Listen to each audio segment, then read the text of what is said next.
Hello, everyone. Welcome to my live stream. This is Kev. This is Black Men Being Brutally Honest. And how are you guys doing tonight?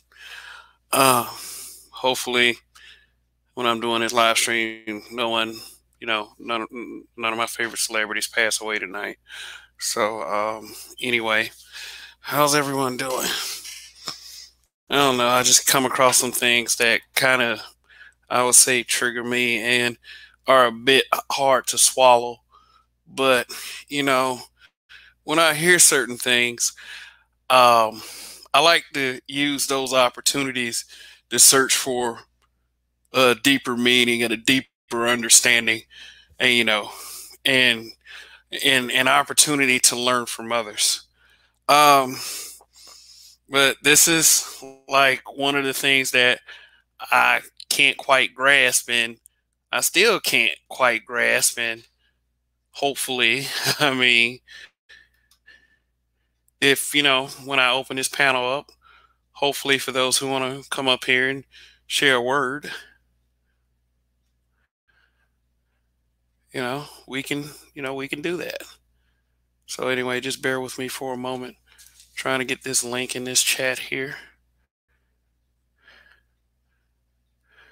Mm, 1 second. Just bear with me. Just how everyone doing? Let's see. Just 1 second.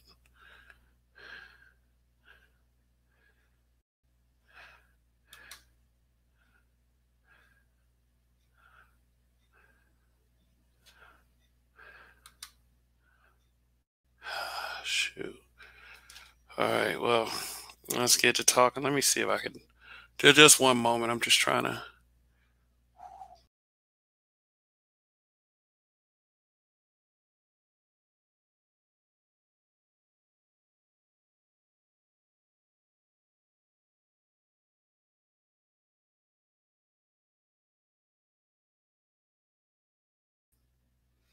All right.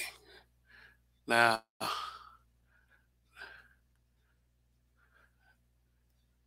let's see. We can add a link to this and we'll get this conversation underway. Paste. Boom. And there it is. All right, people. I don't know what do y'all think of this subject matter, right here. I know it's kind of a hot button for some people, but for other people, there's a need to try to make it make sense. You know how as a younger person and as an adult, as in I would say a fairly experienced black man in America, that how is it that every time I run into like a newspaper article or a, I don't know, website, social media platform, and I see those three words put together: black male privilege. And at first it's like, for me, that's the kind of logic I just go ahead and throw away. Just don't really care about it. I mean, it's stupid. It's something that I feel like I can pull things from, and try to get to keep the Facebook group lively. But anyway, it's just like this. It's just like this. Do I initially feel like that I have any form of privilege in America? If we're talking about me and my personal space, uh, shout out to Southeast Dusty. How you doing tonight? Gonna get this conversation underway. Uh, Now, if I think of anything that I'm privileged for and I'm privileged about, I will have to say that I do pretty much feel like that I am. I do feel like it is an honor and a privilege to be a black man, to be black in America. A lot of people, from a lot of the rhetoric I hear, I guess they feel like that I should not be proud, or I shouldn't, or I shouldn't have some kind of confidence because the black man is not looked at very good in America these days. I mean, it's up to it's up to how each black man wants to play that, though. I mean, if you, to me, honestly, the way I grew up, if you are a self-respecting individual, I mean, you're going to love yourself anyway. I mean, you're not going to wait for people to validate you, or you're not going to wait for people to invalidate you. You know, to be proud of yourself is not a privilege. To be proud of who you are is not a privilege. Remember, you know, everything that people say about us is not up to us. That's one thing that people are missing these days. It's not up to us who decides that we are popular. It's other people. So why, like, to me, honestly, why don't you take that up with other people? Honestly, if if there is, I guess, a white sports owner that wants to talk to a professional sports player and say, "Hey, come to my team," that's not a privilege. You know, that's something that you like. Yeah, well, I guess it's a privilege because it's a physical gift, but I mean, that's not something that, you know, they chose me. You know, you were chosen based on what you could do, not, you know, who you were. But at the end of the day, I would say across the board, it's difficult for black people.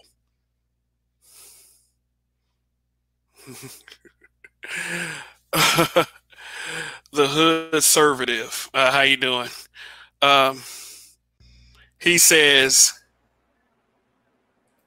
he says, "Well, this is tricky. You're fucking up the oppression narrative. You're supposed to say they hunting us." Okay, before before we get too ahead of ourselves and thinking that I'm gonna go one way with this, I want y'all to just tune in and be surprised. Don't get ahead of yourself just yet. I mean, you know, it's, you know, I what up, Rogish? How you doing? PC, how you doing, Kev? Okay. All right. You know, so I was kind of ranting a little bit. You know, I didn't take time to, you know, give the whole spiel introduction. Hey, this is Kev. This is Black Men Being Brutally Honest. Long live the habitual line steppers.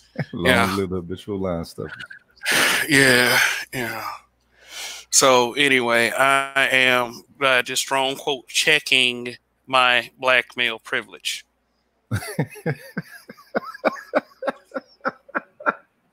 Is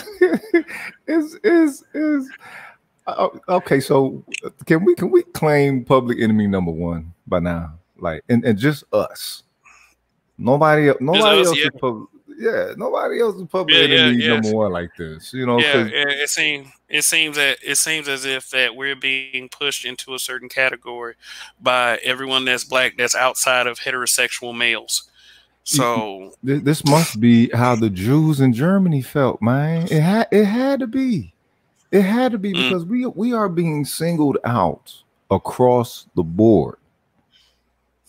I think some of it's hilarious. Hopefully, I can get to those parts. But you know, I promise everybody in this broadcast that I am searching for understanding in all of this. Mm-hmm. You know what privileges do I have? I mean, I guess God given physical prowess for one. Uh, you know, having large arms that people were scared of. I mean, you know, I couldn't help that. But you know, it's a privilege to, I guess, be able to intimidate people, and I guess that's one of the things that, you know, they talk about when they say that we're privileged. I mean, you know, But initially they I could say don't that for under. little boys. They can say the same thing for little boys in an aspect Mm, of the aggressiveness of little boys. So that's if our masculinity itself is yeah, a negated privilege that we force on other people, just simply through the right of being. It's like, okay, wait a minute, what are we doing though? I can understand how people feel, what they think. What are we actually doing? I know it. I know what they're talking about, and I know what they're referring to, and I do.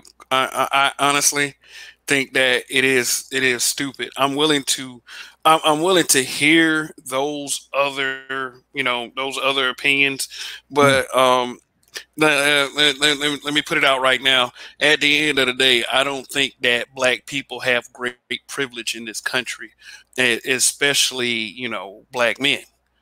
And let's just keep it real. Let's just keep it real. You know, that distinguishment as of late has been belonging to the heterosexual black men. I mean, Yeah. that's the reason. The reason why I bring up the hetero part is because that's what I can relate to. You know, if you're alphabet, that's what you can relate to. If you're a female, that's what you can relate to. Oh, But but this see, is that's the black. thing. This is. Go ahead. Go ahead. When are we going to start declaring that folks are having privileges? I mean, if that can be done across the board, then that means we need to start making some declaration ourselves. You know what I'm saying? Like how about a heterosexual black man parade? Real Heterosexual talk. black man parade. You Real mean what to talk. celebrate? What to celebrate our black man privilege? It'll be just us, and you know, people can come with their families and watch. I mean, I mean, look, and we're just look, yay. apparently all we got is us. So it's like, you know what? We need to force our perspective, you know what I'm saying? Make up a specific banner, make up some specific words. I mean, what's you know, they throw what they call that? Homophobia on us, on heterosexual black men, particularly more than anybody. Right. It's like, okay.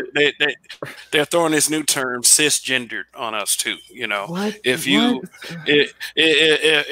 you're a straight black man and you have no problem with being born with a dick, you are unempathetic to people who do have a problem with it. Well, see how, but my thing is how is it that we're just supposed to accept that? Like this whole, okay, let's take the cisgender thing. What makes us cisgender of our own accord? Nothing. This is a whole nother community that are declaring something else of a community that they don't value, or you know, who they particularly disagree with when it comes to perspective and reality, or navigating through societies in certain ways or whatever. So it's like, you know, it's like, is that good for everybody across the board? Can everyone start making some distinctions about other people? You know, why is it that these other people distinctions get so much power when they try to put it on us? You know, why is it that we're so what's the word? So benevolent in just, you know, in not really, we don't receive it. But the thing is, we don't really fight against it the way they were supposed to, in an aspect of we don't really let it penetrate our integrity. But the fact that we could use our integrity as a defense, if people don't want to use it as a weapon, okay, cool. But at least as a defense, you know. I mean, I think it's just a defense mechanism, because as of late, black men have been given a voice, and what a lot of black men have been using with that voice is telling the fucking truth. You know, I mean, and I try to cut down on my cursing a little bit, you know, but sometimes they just slip out. But it's like that. I mean, it's just because there are a few guys out there, and a couple of guys are weirdos. They're relentless. I mean, you can't blame one different demographic of people for everything that's happening to that entire demographic, although there are those that try. But if we're going to cite the bitter black women, because there are nice, sexy, cute, smart, educated, funny, gorgeous black women out there, you know, there are some bitters out there, and you know, if you're it's a problem from everybody. It's a problem from everybody. Kind of lost my train of thought right there. I'll get back to it. No, but anyway, I just want to just like, well, how am I privileged though? You know, how is it that I have a leg up in society? Because and I'm going to keep putting these three words together throughout this broadcast: a heterosexual black man. What I think it is, I think our privilege lies in the same thing what everyone fears of us, our potential. It's always potential. It's always potential. There's always our potential to be a threat. Our in an aspect of us being privileged. Okay, so okay, we're men.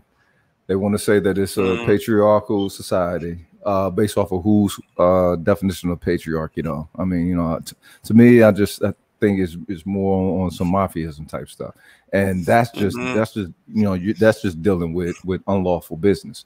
In an aspect of a true patriarchy is supposed to be rooted in enrichment, and not just enrichment for self or enrichment for gender, enrichment for one's clan. You know what I mean? And that's how we operate. That's how we operate. We operate on the old world system. Everything is moving to this new world shit. And so, those of us who I think personally, let me say this. Personally, I think the strongest of us need to just go ahead and get it together and, just form our own little just authority board and just let you know that the buck stops here. No one fucks with us. Definitely, definitely. Like I would love for that kind of solidarity. But let me acknowledge this super chat from the Haitian.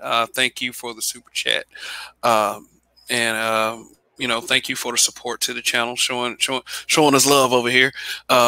We are all we have. We are all we need. We will sustain us. Which is very positive and optimistic for us. I do think that the strongest of us will survive. I mean, that's up to us to make that decision now, because right now it just seems like that is just plays like socially and societal wise that's being made against black men in particular, and unfortunately, a lot of it is by our own people, and and I guess a lot of us see that as a fucking privilege. I don't get it. I don't get why would you see? I mean, I wouldn't want and honestly, I wouldn't want to trade shoes with anybody else, because I said at the beginning of this broadcast, I'm proud to be a hetero black man. If people feel like that's a privilege, then I'm a privileged motherfucker.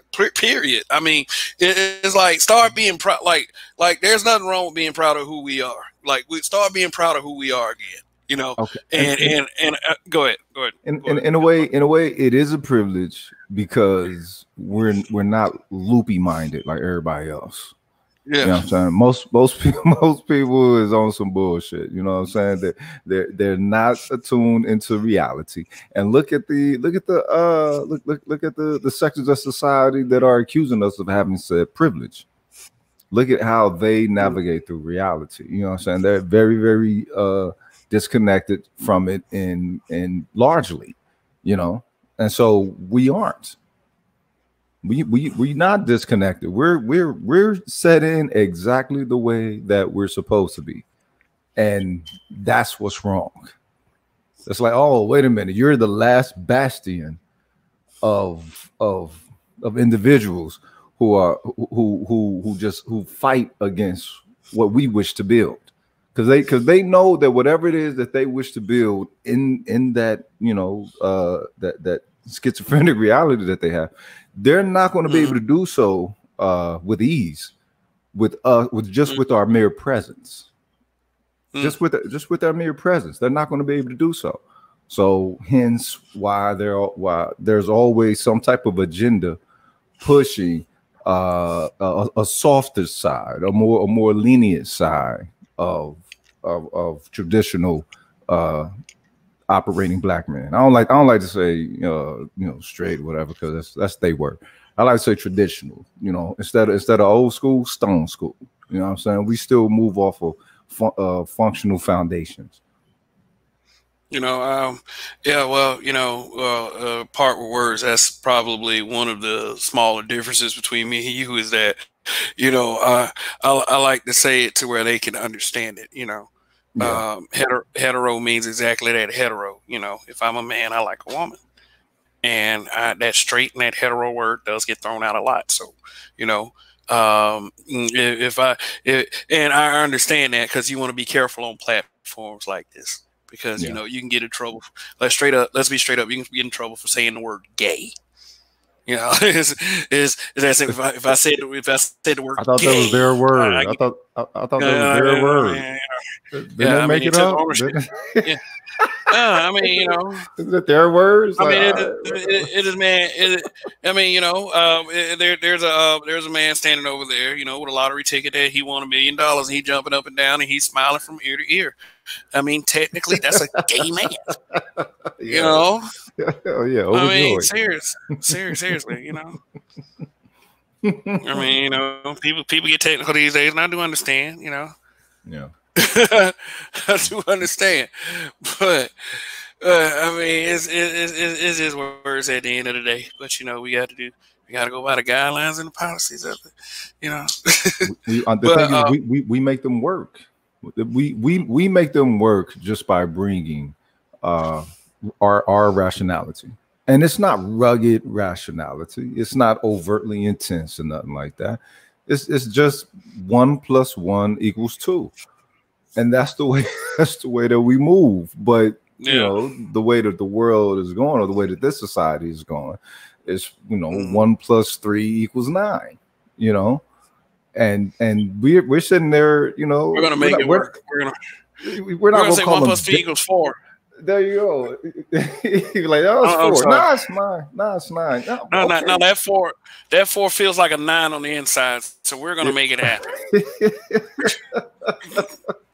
Yeah. So the thing is, we're always going to be the bad guy, though. That's the thing. We're always going to be the bad guy because you operate on a system that they're looking to dissolve. They're seeking to dissolve it. Hence why, you know, when brother George Floyd got murdered, the narrative changed into him being an attacker of some woman in the past or something, or something about his character. But, you know, they've been trying to do that. They've been trying to do that to us since Trayvon Martin, though. You know, the thing you heard about Trayvon Martin was he was smoking weed, and then everybody posting that picture of him shooting birds. I mean, like, how many pictures of black people you see shooting birds? Oh, that's such a bad thing. Oh man, that middle finger is so profane. Oh, I mean, you know, they have done that with us with Michael Brown. Case closed. Case closed. Michael Brown, neighborhood bully. You know, he's a neighborhood bully. He's pushing people around, and that cop had no choice but to discharge his firearm. No, they always criminalize us. He was like a demon when he said, "Oh, he was like a demon. It's like he was running through the bullets at me." Oh, really? Okay. But you know what though? I can pull a piece of black male privilege out of that. You know what I just pulled out of it is the fact that, you know, people care enough to make sure that we're squeaky clean before they back us. So as men, we have to be perfect because we don't know when we're going to get killed by cops, and people research our backgrounds. You know, you might find a questionable credit score here and there. You know, they'll probably post that shit. Kevin had a low credit score at one point, like, you know, so the cop just he's not trustworthy. They gotta find something. I mean, but people call it. Yep, people call it a privilege. But see, if that's the case, you know, there was an episode of Gargoyles back in the day where they got fed one of my favorites. You know what I mean? They got fed up. They got fed up with the humans, and you know, they say, you know what? Fuck it. If they think that we're monsters, rather than trying to protect them, let's just be some monsters. Like Goliath had to, you know, say, he had to, like, nah, y'all calm down. Like, nah, man, let's get these motherfuckers. We ain't playing. Nobody want to live a life like that. Yeah, the majestic voice of Keith David comes down from the heavens, and man, I'm telling you, thunderous. Thunderous, man. Thunderous. I don't know. Maybe our black male privilege comes from the fact that we're able to carry things with such gravity. You know, like that. Once again, it's not decided by us; it's decided by other people. Yeah. Think like I said, when growing up, like when I finally achieved my adult size, it's like there's not really too many rooms I couldn't walk in, and people would be like, dude, I wouldn't fight you, man. It's like they think that intimidation is a privilege, and it's not. Oh, you hear what Michael Jai said all the time. He said everywhere he goes, when he's going, you know, speaking to other producers about possibly doing a movie or production or something, the only thing that they can talk about, these are, you know what I'm saying, some cornball cats, but they don't talk about business. They all like, oh, I bet you could kill me right now with a punch. Oh, I bet you could do this with a kick. It's just that when black men are capable and are rooted within their manhood, in the traditional sense, then it comes. And this is the thing I tell people all the time: this is when you have your glow. Like you know, women, they have their glow based off of their beauty and their naturalness, and they glow like that. For brothers, we have our glow, or we have our shine when we're on point, or P's and Q's crossed, T's and I's are dotted, and all that. When we're moving like that in an understanding of what it is that we know, our mastery, our craft, or whatever it is, we shine. The aura expands, and those who can't match that tend to feel inferior. And in that aspect, it's assumed that we have a privilege. But that's to say that based off of their initial fear that they have of their lesserness when interacting with us, of their personal lesserness. Well, I mean, it sounds like they're just being insecure to me. That's all it is. All it can be is insecurity, because you know, like regular cats who don't have that type of, like, okay, so all brothers ain't super bravado with their shit, right? You have some who are, you have some who are not. But the ones who are not are also the ones who are catching majority of the flack. You ain't gotta be that way though. But see, you ain't gotta be that way though. You just, all you have to do is stand on the ground with 2 feet. You know, that's all you gotta do. That's all you gotta do. You ain't got 2 feet and 2 intact nuts. Intact.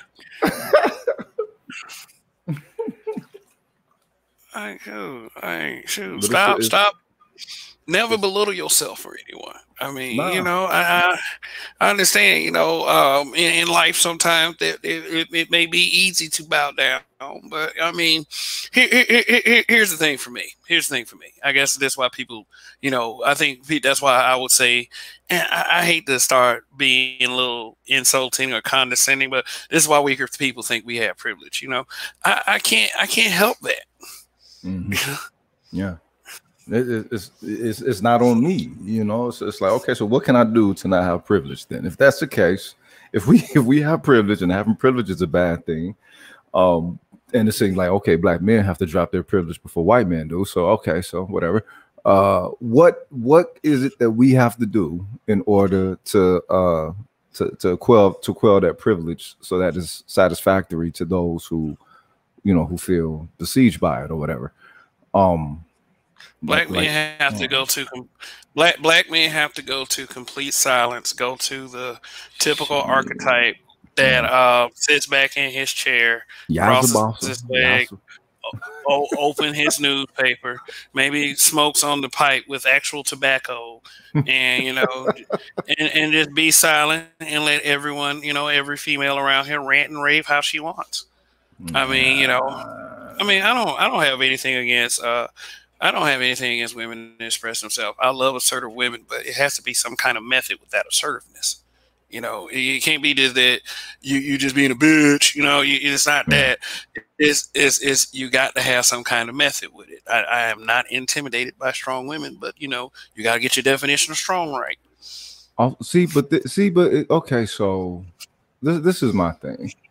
I think I've said this before in an aspect of Corey Holcomb talking about, you know, the king of the jungle, his perspective of it. People say the lion is the king of the jungle, right? And but what do the lion do when the elephant steps up and just says hello for a drink at the water hole? They break camp, they scatter, right? The lion scatters when the elephants come. So in the aspect of that energy, I think that's the type of energy that we hold naturally. You know, people look at us in our contemporary form, but wait a minute, let's take it back about, you know, 800 years, 900 years, 2,000 years. Do they think that we've lost the majesty that we had back then? Do they think that's completely eroded out of all of us? You know, it's insulting. It's insulting.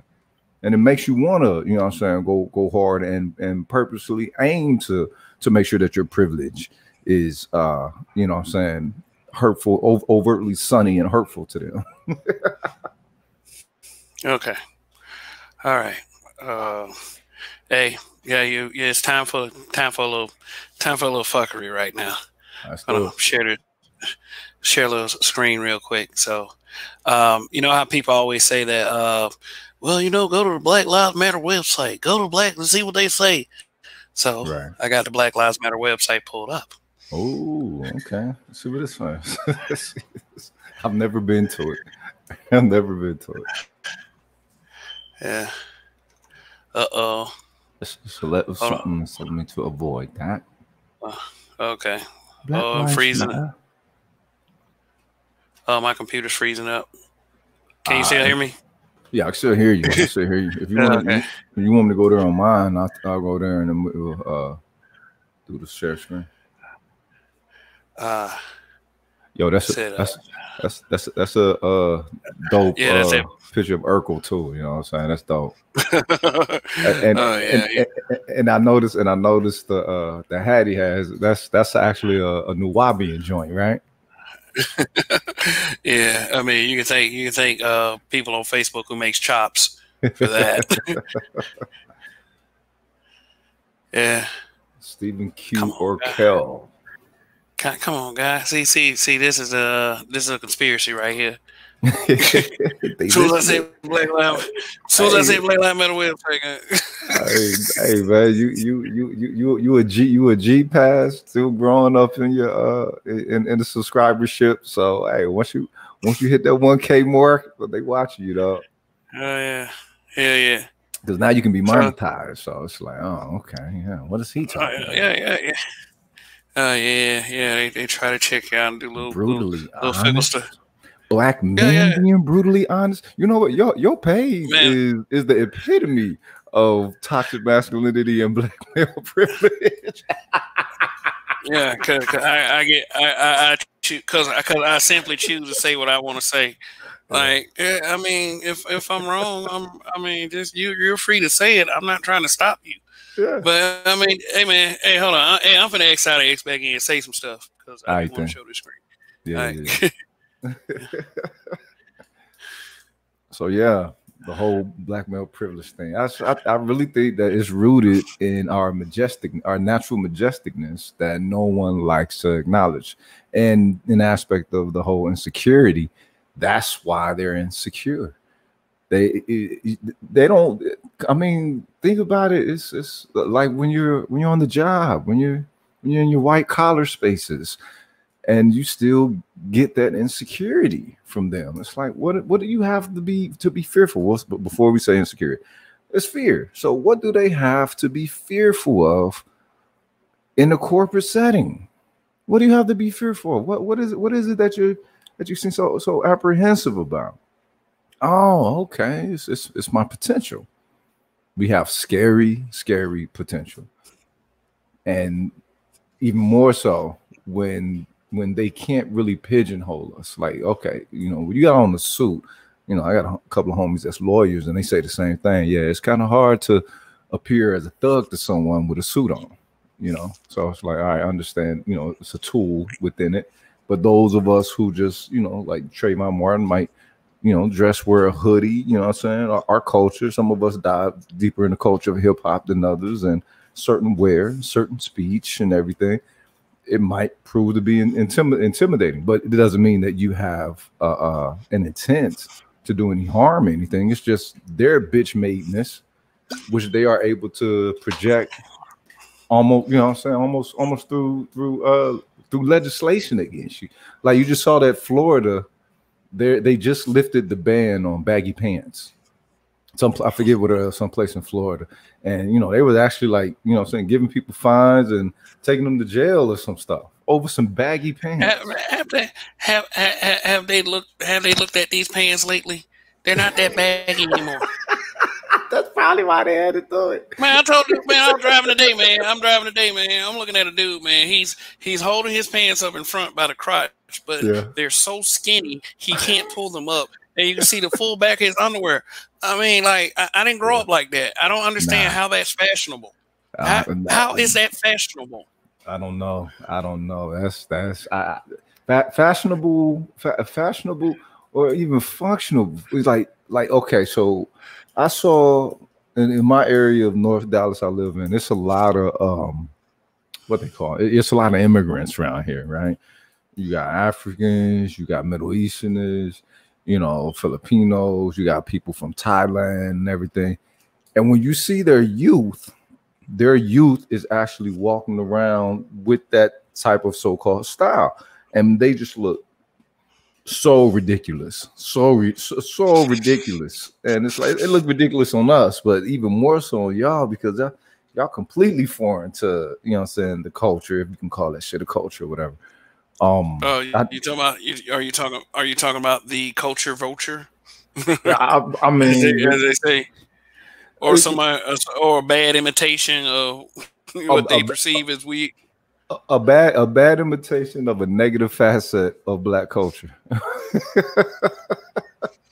Yeah, and we do tell. I mean, and then we do hold our. It's like we do hold our young men accountable for it, but it's kind of like a waste of time. Yeah, I mean, because we tell our young men all the time, look, they came from prison culture. Hey, yo, Logic Spirit says Skillman and Ardelia. You know it, cuz already. Right over there. Skillman and Ardelia, Forest Lane, nigga. Yeah. Ain't no Fleece. Y'all know Fleece Johnson about to get out, or he probably already out.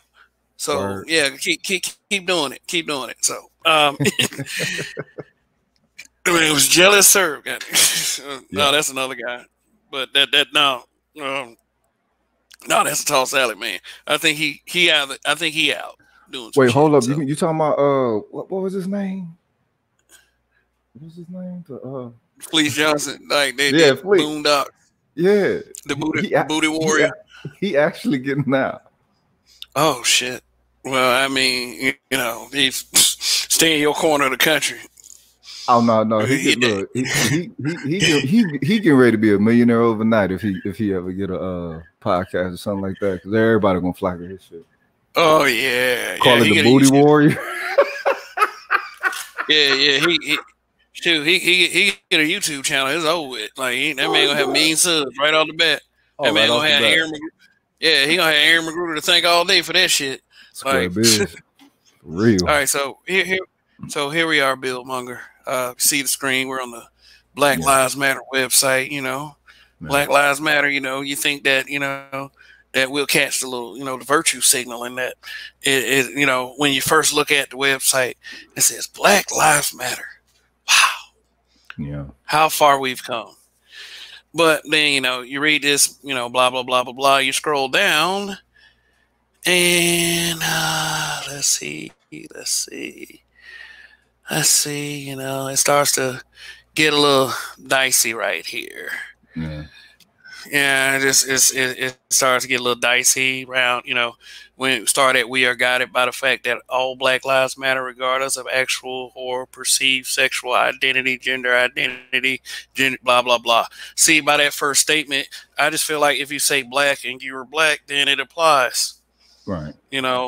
Right. Is the implication, like, you say this. Yeah, I mean, you read that first little, that first little run-on sentence, because it's a huge ass run-on sentence. If you just really look at it, you look at it and you look at it and you think to yourself, okay, is that if you're saying all Black Lives Matter, who are you telling all to?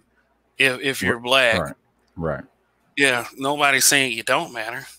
Unless, of course, you're trying to, I don't know. Either there's actual evidence that your group or archetype is systemically and consistently oppressed, or you're just trying to play the victim, basically. The fact that it reads, okay, we are guided by the fact that all Black lives matter. That is a statement to heterosexual Black people, right there. We assume that they're talking to the white supremacist power structure or whatever, regardless of actual perceived, like you say. All right, so when someone's Black, all we see is Black. We don't if someone, and the whole thing, this got started of dealing with police terrorism, interactive police terrorism. So what does their sexual identity, what they do intimately in the bedroom, what does that have to do with them being killed or being murdered by police? That has nothing to do with it other than the skin color. That's the only thing that matters. So then, you know, once they start going into the whole, you know, gender and all this, it's like, oh, okay. So now you're getting black people even more so to attach themselves, because the whole LGBTQ thing, they tried to gauge the new black thing, and they got a lot of you know what I'm saying, flack and pushback from that. But yeah. You know who started that, right? You know who first said that, right? No, who said that? Queen Latifah. Get the really? Queen Latifah first said that gay is the new black. Oh, and I'm like, no, but now see, to me, is black, and black will always be black. Dirty bitch. Yeah, for real, man. I mean, what they do is they get the celebrities to go on these campaigns like that, so people gravitate toward it, and then actually making people think that there is a problem. Now, I don't doubt that, you know, of course, we wouldn't exactly, you know, when we were hanging out as guys, go find the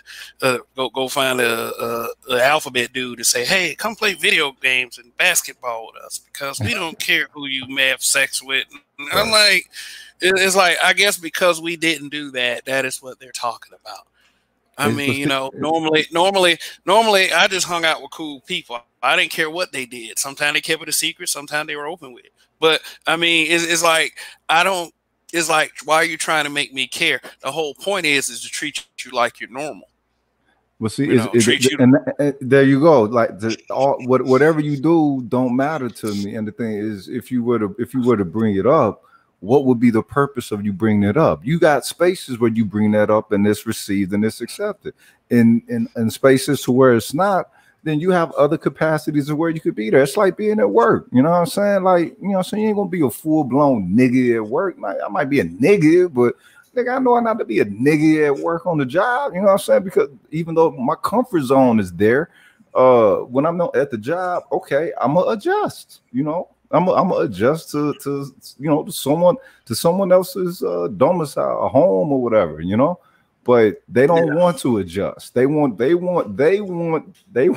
you to know that they do the nastiest shit or whatever they do, and to be cool with it. That's what it's all about. It's all about, okay, I want to be able to throw up in the face what I do, and you not be able to say ew. That's all it is. Oh, we're the last bastion of men that will say, ugh, what? And that's what they don't want. They want to take away our right to go ew. like we can't be repugnated. You know what I'm saying? Like we can't. I mean, come on. It's like, all right, so now everything that someone does, in the words of Patrice O'Neal, he said, look, if that's the case, then everybody's so-called fetish should just be out in the open. You know, let me tell you something. Let me tell you something why a lot of this privilege don't exist. If me and my wife kissed in the middle of the fucking mall, right, somebody's gonna walk up to us and say, get a room. Exactly. Okay. If and you know, I understand that.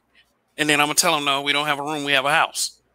If I see two men kissing in the middle of the mall and I say, go up to them, say, get a room, how many people you think is going to call me phobic for that?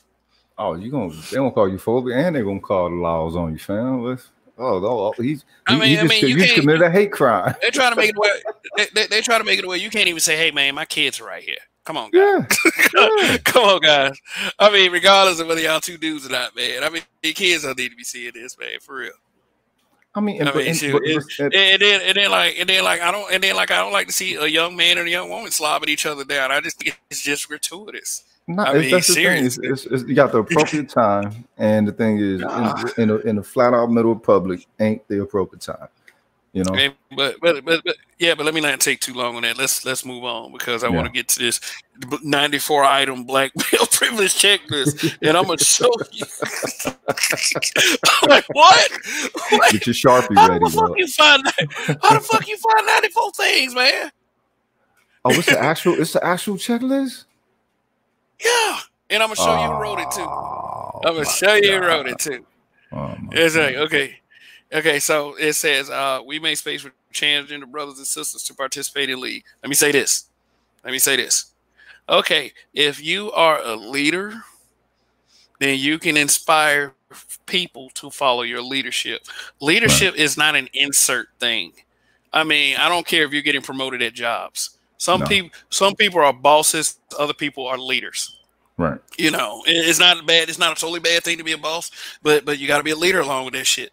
Right. You know, I mean, regardless of whether you're cisgender, like they say I am, or you're A B C D E F G Q whatever.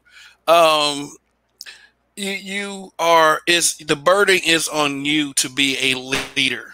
Period. If you are a leader, it will irradiate anyway. Right. It's not for me to get in your way. It's got to be organic. Because if you're a leader, if you're a leader, I can't get in your way anyway. Period. I mean, try, but you know, to me, it's just a ridiculous thing to say. It's as if you're being denied. Honestly, where it says dismantle cisgender privilege, did you know of that before they presented that to you?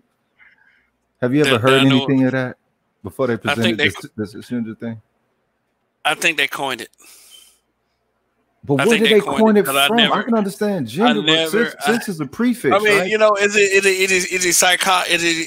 these anthropologists, these people who say, "Oh, I'm an anthropologist." I mean, that's the study of human behavior. So and like I've told somebody before, all people use anthropology for is to throw out people's life experiences. Right. It's like that's all they do it for. Yeah. So I don't care about a lot of these bullshit words. Now, a lot of other words like gaslighting and virtue signaling, they have like straightforward meanings. Right. I mean, but you're saying they say cisgender to use it as a trigger word because they you know because they want to make you think it's a bad thing for me to use, you know. Oh, well, you know, I guess supposedly instead of me just not caring that, I'm just going out of my way to not empathize with what you're going through. And to tell you the honest truth, I really just don't fucking care. I don't. It's not my business. Deal with that bullshit on your own. It's Seriously. Not my business nor my concern.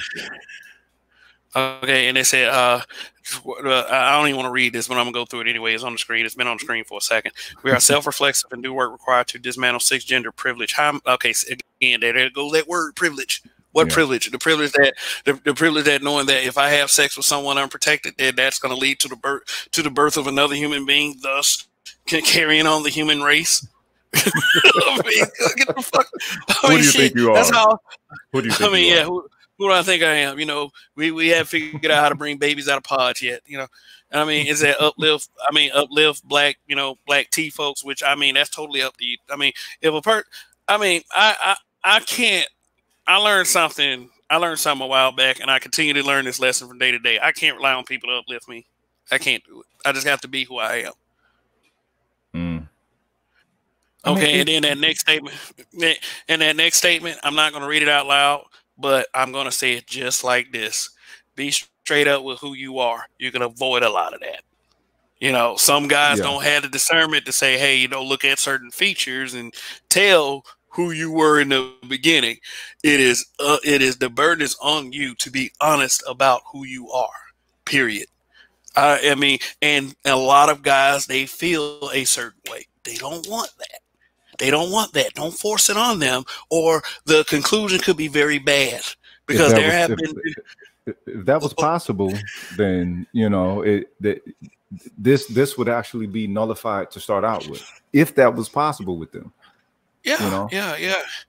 yeah. And honestly, those women, quote strong quotes. I mean, bold quotes. There's enough. Yeah, for real. Bold. Fucking bold. Gothic 80 font. there are guys, and I mean, I don't know who these guys are, but I hear they exist. There are guys who like that stuff if they were straight up. But see, the thing is, though, yeah, stay with those. Yeah, that's what I'm saying. Yeah.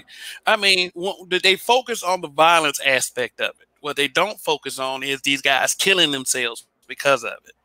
Mm-hmm. You know, and I don't understand Mhm. how you can't tell anyway.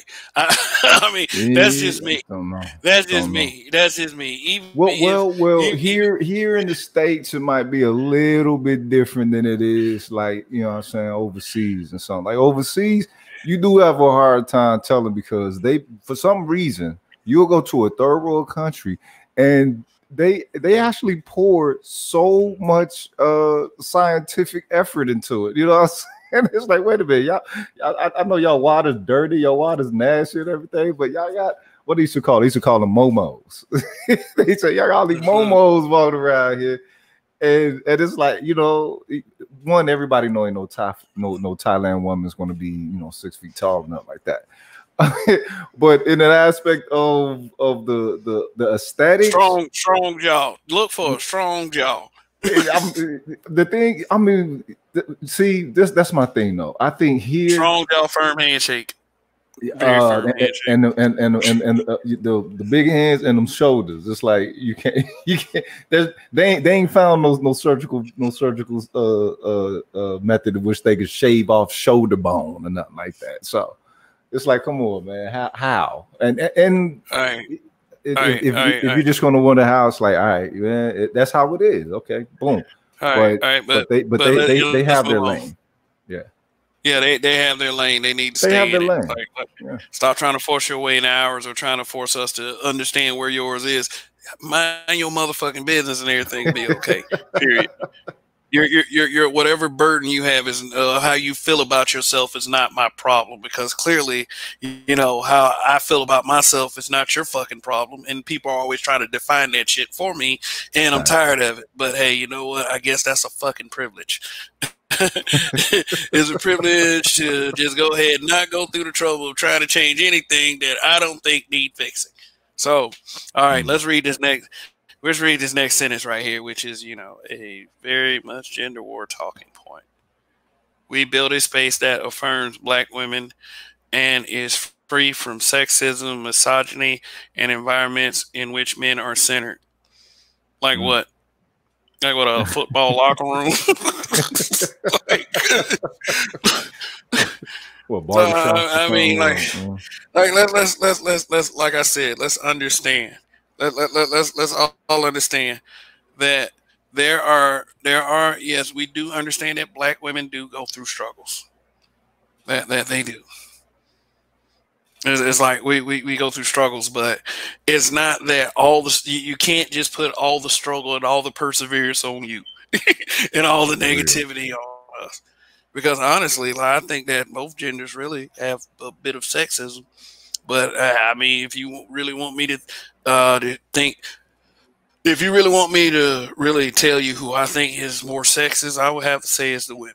Period. I mean, you know, a lot like like if you have all the reproductive rights, but you still complaining, Hey, and there you go. There you go.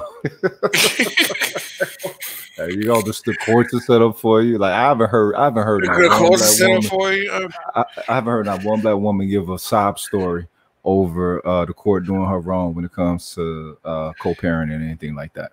Never. I mean, and then she I like, ain't saying it don't happen, but I've not heard it. I mean, but I give you one. Let me see. No, that's something I'm thinking about, alimony and stuff like that. Because I was gonna say Tony Uh-huh. Braxton and Mary J. Blige, but I think that's more alimony than anything. No. And I don't give a fuck. I don't give a fuck about alimony because, you know, they get us enough with that shit. Um, Mhm. That's I mean, true. yeah. Trying to get a meal But ticket, 2 meal tickets. you might be right. You know, I don't ever hear women talking about they got shafted by the court system. You know, No. as far as you never hear that. You hear, and then, but you know, they always tell brothers to stop whining, and you know, brothers should have wore, you know, you should have wore a condom because, you know, I had the privilege of having unprotected sex with you. You know. Hmm. Only our privilege.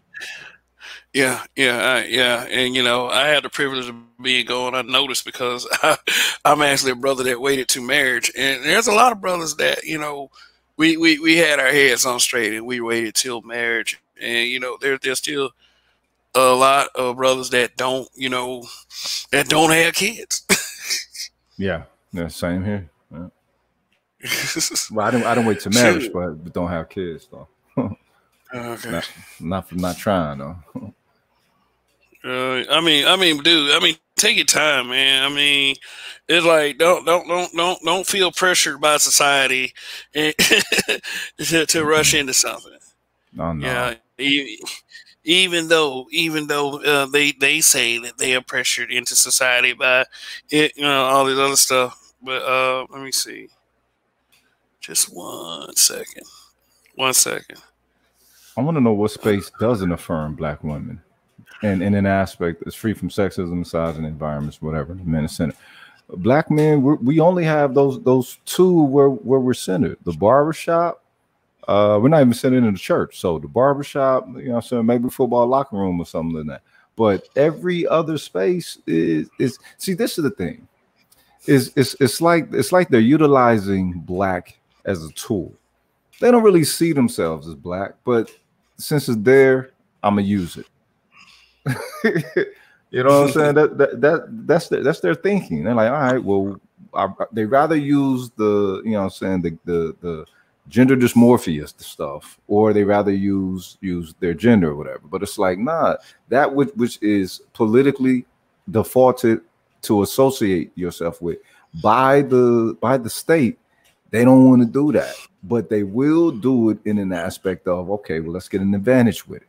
That whole minority advantage. If there's any privilege in this, it's the privilege of them being able to fight other so-called minorities with their minority status.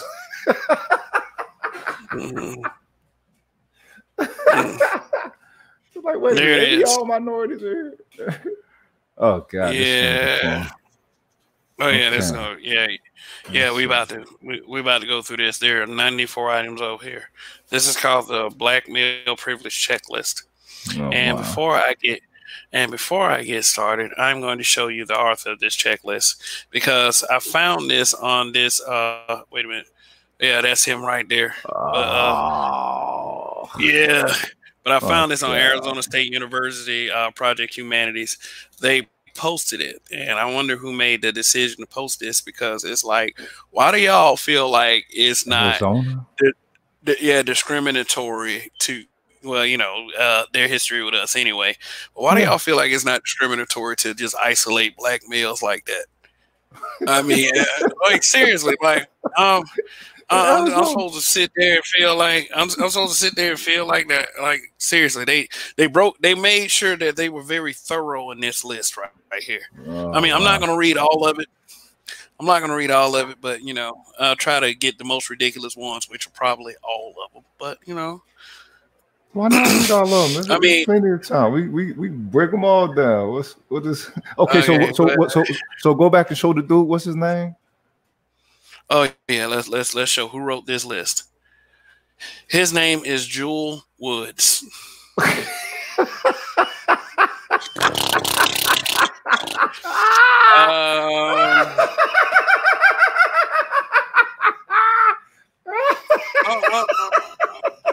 I'm not saying that he be sucking on one, but he looked like he hold one of the swelling in his mouth. Like, yeah, okay. Like, it's just okay. And look at this feminism. Like, this is his lectureship series. Like, they actually let people like this go around and tour in the country to spread bad narratives to unsuspecting young people, impressionable young people, and people who are pretty much set in their ways. And that lectureship series was called "Feminism and Masculinity: How to Be a Black Male Feminist." I have these guys are salt. The salt, like I don't care for guys like this, and I'm not gonna get into it because it's yuck. He got that Cleo Monago face. No, for real though, man. I mean, like it's like I always wonder why any Black person would ever call themselves a feminist. I wonder if he was adopted by a white family named Jewel. The fuck out of here, really? No, or his father was disappointed in him one time, and he Who got your mad. daddy is, man? For Yeah, real. your dad, your father was disappointed in you, man. Oh, disappointed, man. Let's go outside and throw a football. Dad, I want to write all these feelings down. Like, he was born. His father you like, wanna write hey, your feelings down? I thought we was having a boy. Doctor like, oh, it is a boy, sir.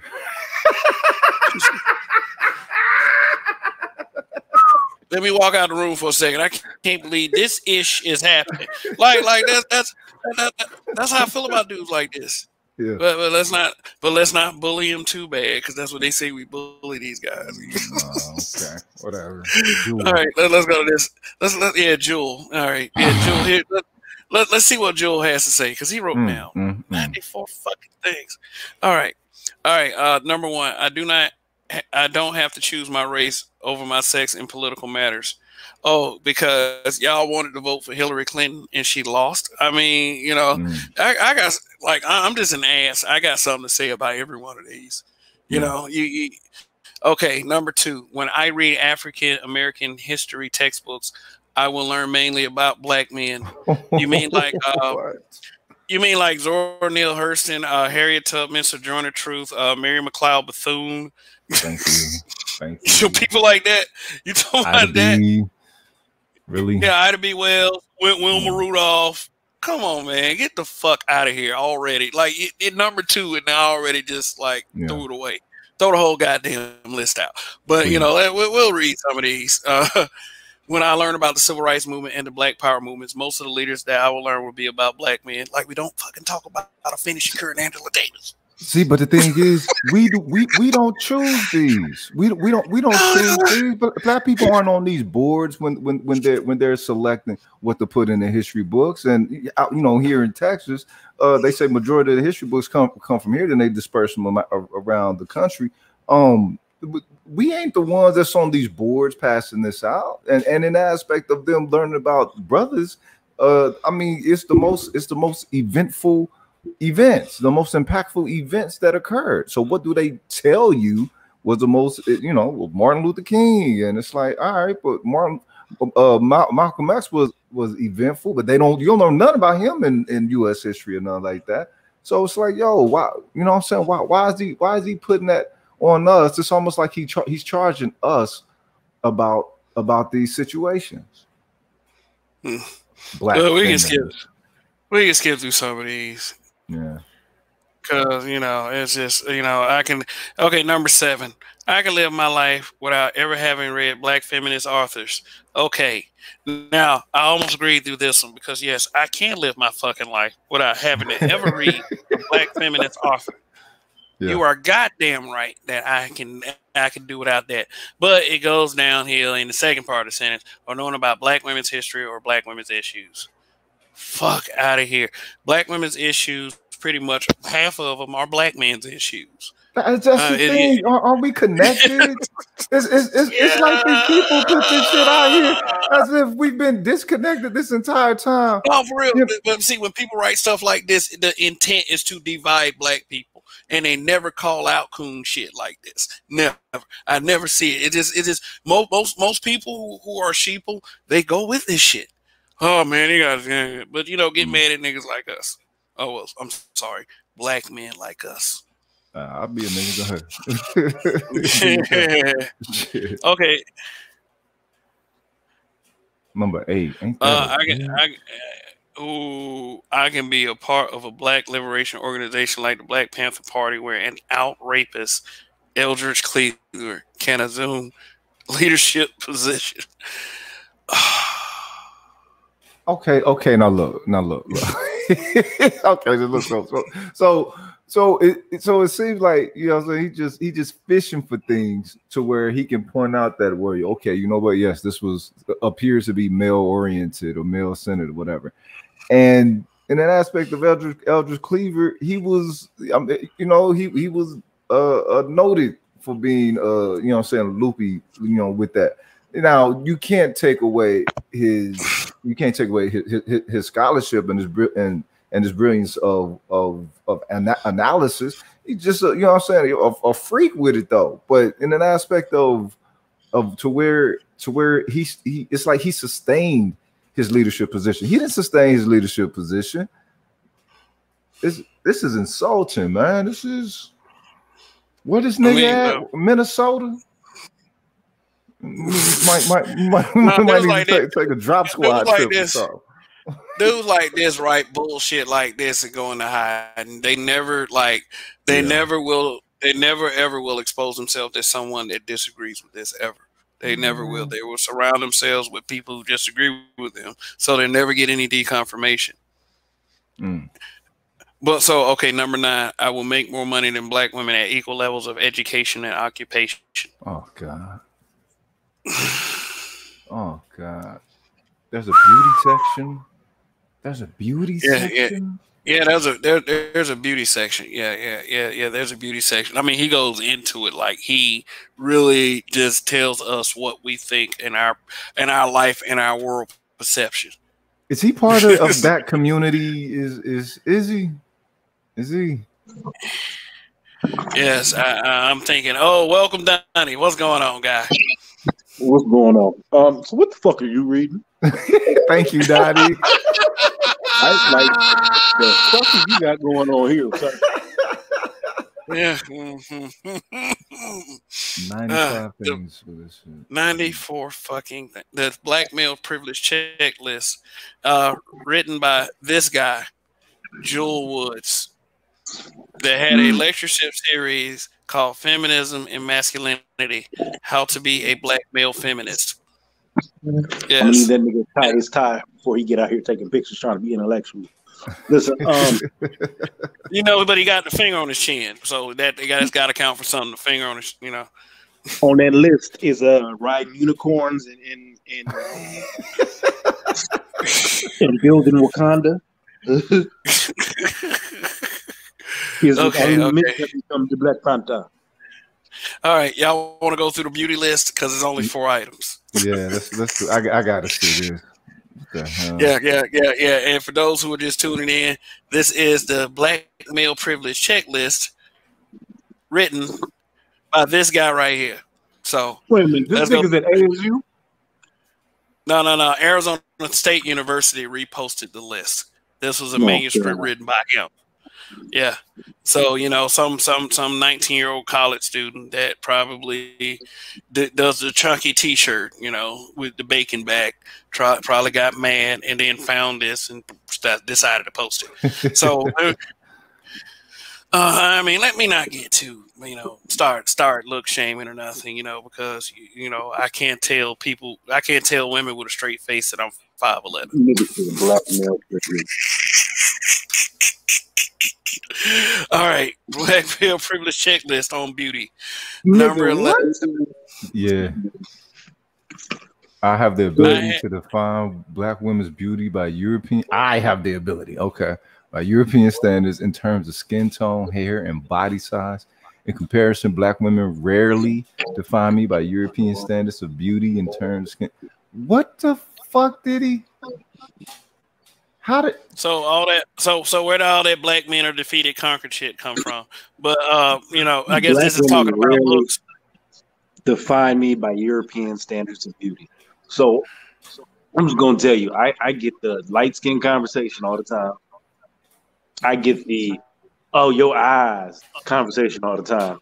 And they do that because it's closer to white. Right. So you tell me how the fuck a group of women who run around in blonde wigs are mad at us for the supposed defining them by European standards. Well put. And I mean, like, it is like the first statement, though. I mean, it's incorrect because, I mean, I don't think this guy went to a consortium of black men and came up with this list. I think this is some bullshit that he wanted to, you know, do to just, I guess, grandstand. But he said, I have the ability to define black women's beauty by European standards in terms of skin tone, hair, and body size. Meaning that, you know, when we tell black women to wear their natural hair, you know, or to, you know, kind of, you know, stay fit, you know, not only for your health, but, you know, black man has a right. And I said this in a broadcast I did before. Black man has a right to want a beautiful woman. I mean, it's his preference. You know? I mean, we're not stopping you from going after your preference, and you know, by all the baby mamas out there, we can see what your preferences are. But by, you know, it said I had by European standards. I mean, like nobody tries to exemplify that more than them, though. Right. I mean, you know, and they become really, they become really pissed off when we tell them about it. All right. Number 12. Number 12. I do not have to worry about the daily hassles of having my hair conforming to any standard image of beauty the way black women do. Nigga, please. Who did this motherfucker think he is? Like, really? Really? Do you know the amount of time that if you was to add up, I probably could have a PhD. If you have added up the amount of time my black ass is set in a motherfucking barbershop, and you trying to tell me our hair don't matter? Again, a bunch of bitches running around in a wig. Real talk. Some shit you just plop on your head and go. Dude, I know for a fact. I know for a fact that there was at least 6 to 7 gigs that I didn't get because of my hair. Because at the time I had, you know, one of those David Ruffian froze. You know what I'm saying? It looked really good. You know, so it wasn't, you know what I'm talking about? It wasn't big or nothing like that, but the motherfucker was sharp, cuz I could have been on, you know what I'm saying, a box of, you know, relaxer or something like that with and didn't get it because of that. And it's like, okay, but what standard was I being held to? A black standard? A black male standard of that? It's like, where's this cat from? Jewel Woods? Is he from here? Hey, fellas. We got Mr. Joseph C in the chat. I think that he's saying some stuff that it's worth addressing real quick. But I'll address the most important statement. I mean, he thinking that, yeah, we do think this list is funny because he's full of it. Like, what the fuck is wrong with you? I mean, maybe that one viewer that just dropped was just him. But but read the screen. He says that you sound like a bunch of drunken idiots dragging the black community down. Tell him come in here. Bring his ass up. Hey, yeah, come on. Hey, look, I got a link in the chat. If you would like to come up here and explain yourself, sir, Mr. Please. Joseph C. The floor will be yours, Joseph. By all means. This list looks like it was written by a over the hill midlife crisis white woman. And she passed it on to this motherfucker, and he ate it verbatim and regurgitated it out as a blackface for her. Because this shit don't make no goddamn sense. I like, again, one of the comments or one of these statements that he said in the weight category and the looks category, it said the bigger the better for men. Since when have you seen a 400-pound man walk around and women just be running around? Oh my god! Hey, can I throw you some nookie? Hey, how you doing, big man? How you doing? I see you got rolls on the back of your neck, but you just sex. You don't get the fuck out of here. And let me tell you something. Fat acceptance and fat acceptance seemingly is only for women to that point because of course. Because from what I hear, Lizzo only dates fit men or only wants to date fit men. So you're talking about fat acceptance, but you know, I guess fat acceptance ain't for guys. She got to eat enough cookies for both of them. Wow. My looks, okay. Look at number 14. My looks will not be the central standard for which my worth is valued by members of the opposite sex. Okay, see, so now we come right back into the naturality with it. They attack the naturality of black men. It's like, wait a minute, it's just like when in schools they try to put all the little black boys and give them say that they're ADHD, give them Ritalin or something like that. But it's like, no, we're naturally going to be a little bit more active than your average child. We don't learn just by sitting in a desk all day. We have to do. We have to actually be able to perform it, but they hold that against us. Why is this? I mean, I think that Joseph C has the reason behind that, which probably sounds to him legitimate. So I did put a link in the chat for him to step up and tell us. Joseph C is a troll account. That's a woman. Ain't no man coming up here with that foolishness. Well, let her come on in. Let her come on in. I'm him, her, wherever you are. Yeah, whatever you identify as, Josie. It is what it is. Because here's my deal.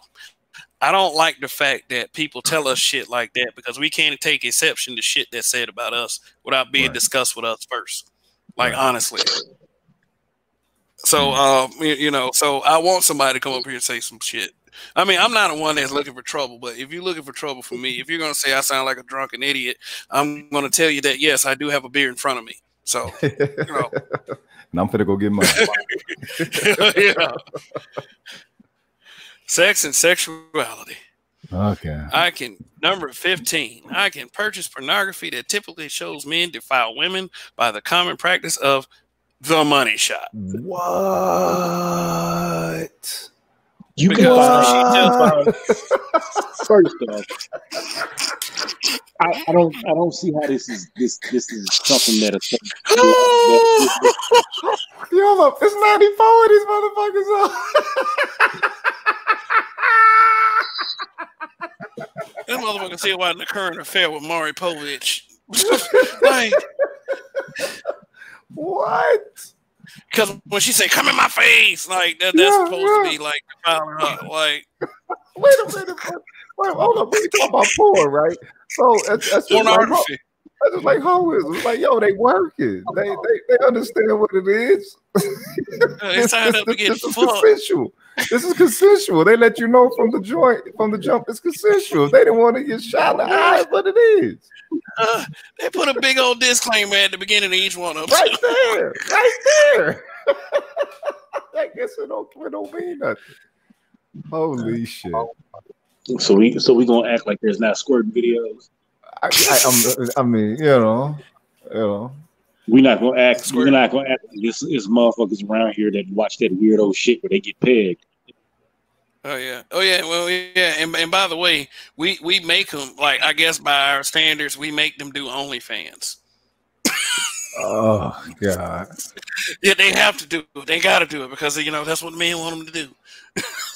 They ain't got a choice. It feels like I'm getting pranked right now, or what they call it, punked or whatever. The dude's name Drew Woods, and then this soft ass. You know what I mean? It's really. All right, for those of you who just tuned in, this is the person who wrote this. Wow.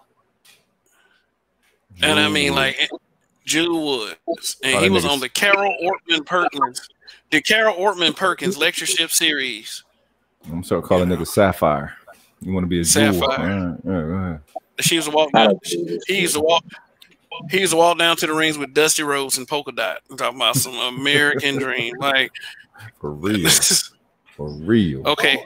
Oh, hey man, this list is very funny. We got to continue to read this. Yeah. Number 16. I believe that causing pain during sex is connected with a woman's pleasure without ever asking her. What? What the fuck? Okay, really? let's try to put this in a scenario. Oh. Hey, does it hurt? Does it feel good when it hurt like that? Like, how does this make sense? Like if I don't ask her, there's something wrong with that. Like, oh, let me like. This is the shit that he's going around the nation teaching. Yeah, he goes around the nation teaching to a bunch of jackasses who are ready to take anything they can as ammunition to just shit on black men. And I'm not fucking surprised. He might need to be founded. I'm telling you, let me see what Roger is, man, real quick. If this list says something to the effect of only black men can become the Black Panther, motherfuckers will go, yeah, see, prime example of a black man having black male privilege. So he can say any fucking thing. He can say anything. Because it's bullshit and they want to hear bullshit. I wish a bitch would, I would have set up and debated each one of these topics with her. Oh, big time. Look at 17. What?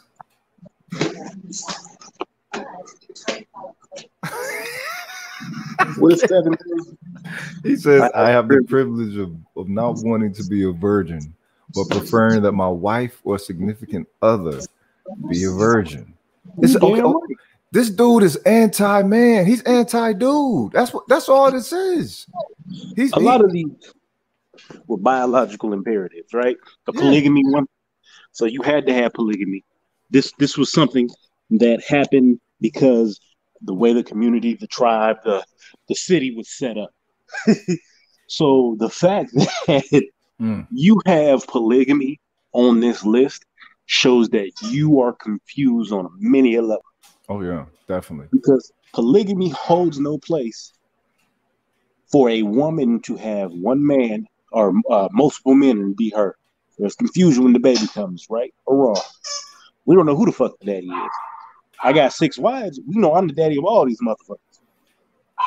But look, where it says with the polygamy, he said, I can live in a world where polygamy is still an option for men.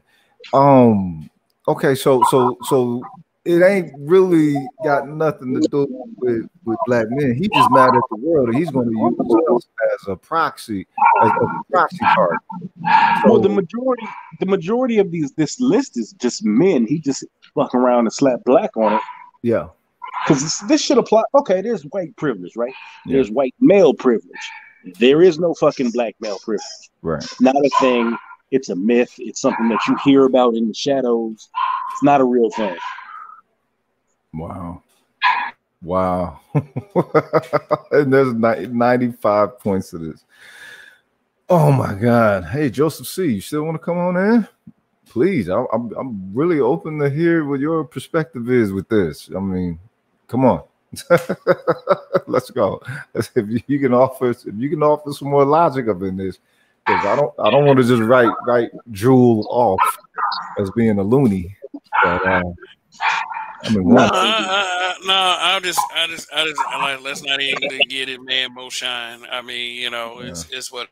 I gave him the opportunity to speak his piece or speak her piece. So I mean, if you don't want to take the opportunity, then you just sit down there and watch like the rest of the more level-headed, professional, common sense viewership that I have. So yeah, true that. Okay, all right, but let me get number 18. Did somebody read number 18 already? Yeah, the one I really want to hear is 20. What is it? Okay, but let me clarify 18 and 19 real quick, just so it won't be said, because of the nature of 18 and 19, it won't be said that we're just trying to avoid shit like that. When it comes to sex, it's stupid. It's stupid. It doesn't even stupid things, in my opinion, don't need to be explained to a certain extent. If a motherfucker says no, it means no. That's common fucking sense. There's not some conspiracy where men is walking around. There's no. That really means yes, right? But I can rephrase it. But I can rephrase it though. When it comes to sex, if I say no, chances are that I will be called gay by that female. Facts. So let's spin that one with the truth. Yeah, you're right. We don't need to entertain it. If I am raped, no one will assume that I should have known. Okay, shut up. Okay. Like if hey, shut up. I see what you mean, Donnie, when you said some overage, white woman wrote this. It really do read like that. Hey, well, Donnie. Yeah. Go ahead and read 20. Let's just, because I just read it. God. I can use sexist language like boning, laying the pipe, hitting it, and banging to convey and banging that convey image of sexual acts based on dominance and performance. Okay, that's a bad thing, huh? What's bad about that? I mean, what repeat performer sucks at having sex? I mean, seriously, how many? What are the odds? I mean, maybe if he's paying for it with richly, but what makes it sexy? Yeah. What makes it sexy? Thing is like caress the vagina. I helped her flower blossom. As we arrived Yes. to climax, I felt her palpitations of okay. Whatever. But my thing is, how is this sexist though? How is this sexist? The thing is, it's language, right? It's language utilized to describe and what I'm saying, to provide an adjective perspective to it. Women don't have their own language. I don't get that. I know women got their own language. So I put that pussy on his face. You know what I threw mean? it back on the nigga. Yeah. So it's like, wait a minute. How is this? This is black? What is you know what I'm saying? This is black male privilege. This has something to do with black male privilege. Let's say we do got a privilege. How the hell does this have anything to do with it? That really? Oh man, this list is even longer than what the screen was showing. Like I expected to scroll up and then it would just it would just end. I mean, like 22. Now, like this 22 in general, I prefer being involved with younger women socially and sexually. That's big.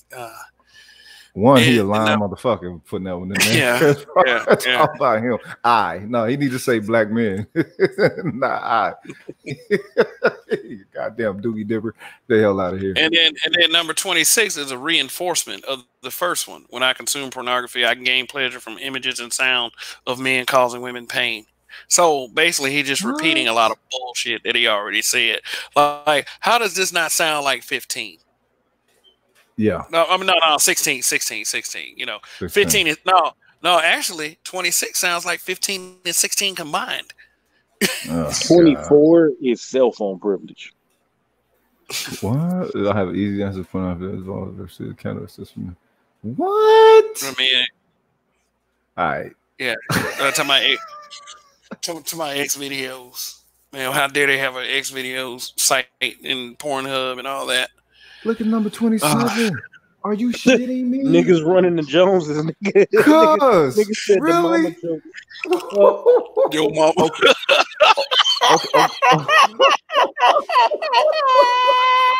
He mad at your mama jokes.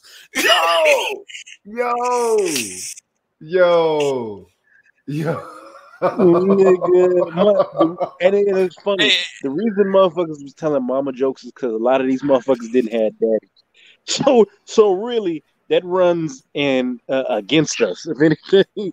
But see, the thing is, so it's saying like he's interlaying part of our historical, the ramification of our historical trauma, part of the bio aspect to it, part of the culture. I mean, it's like, wait a minute, what type of environment does this motherfucker think the United States is?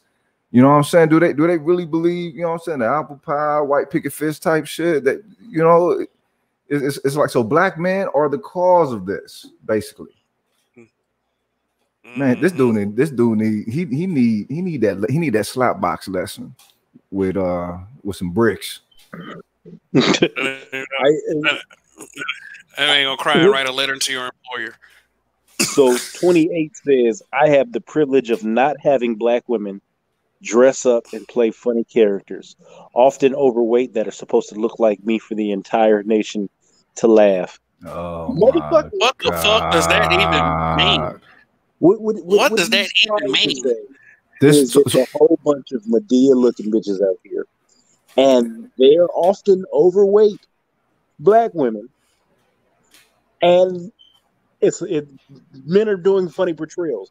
But how many times have we seen it to where women get on TV and they shit on us? How many years of Color Purple have we had to deal with before a motherfucker ever got on TV and played Madea or Big Mama or the Clumps?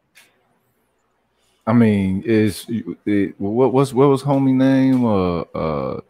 Who the one that did Geraldine? Who that was? Flip Wilson. He was the only one. He was so-called beloved by the community as a whole. But the thing is, brothers wasn't going for that shit. The way that he's presenting this is in an aspect of as black men championing, you know what I'm saying, such portrayals. It's like, really? So whose privilege is that? That ain't our privilege, because we don't champion that shit. Whose privilege is that? when I go. I'm gonna be mad in the motherfucker going to sleep. Thanks, Kev. Thanks, man. You know what I'm saying? Appreciate this. Awesome. My suggestion is you go get that beer you were talking about 3 minutes ago. Real talk. I'll be mute real quick. Go ahead. Yeah. Okay. When I go to the movies, I know that most of the leads in black films are men. I know that all of the action heroes in black film are men. Box Cleopatra. But this is some silly shit. I can easily imagine that most of the artists in hip hop are members of my sex. This is some goofy shit. But at the same time though, it's a privilege. But who makes these choices though? And why take away from the fact that maybe that there are just a lot of men out there that are just talented enough to captivate an audience with an action film? You know, it makes sense. Well, no. Let's just call a spade a fucking spade. Action movies with women fucking suck. We're gonna tell the truth today. We're gonna tell the truth. Action movies with women fucking suck. You're not gonna see a 125-pound woman beating the shit out of a 6'5" Russian dude with military arms training. Just not gonna fucking happen. I don't give a fuck how she was trained, what kind of advantage she had. Unless the bitch was invisible with super strength, it's not fucking happening. So, yeah, we're not gonna see a whole lot of female super action heroes in general. There have been some action hero female movies that have come out, and they're quite entertaining sometimes. But for the most part, you're not gonna look out the window from being kidnapped and see a woman running down the street, jumping over cars and doing all kind of acrobatic shit to get to and save you. It's not gonna fucking happen. At some point, reality just needs to kick in. Okay. All right. Number 30.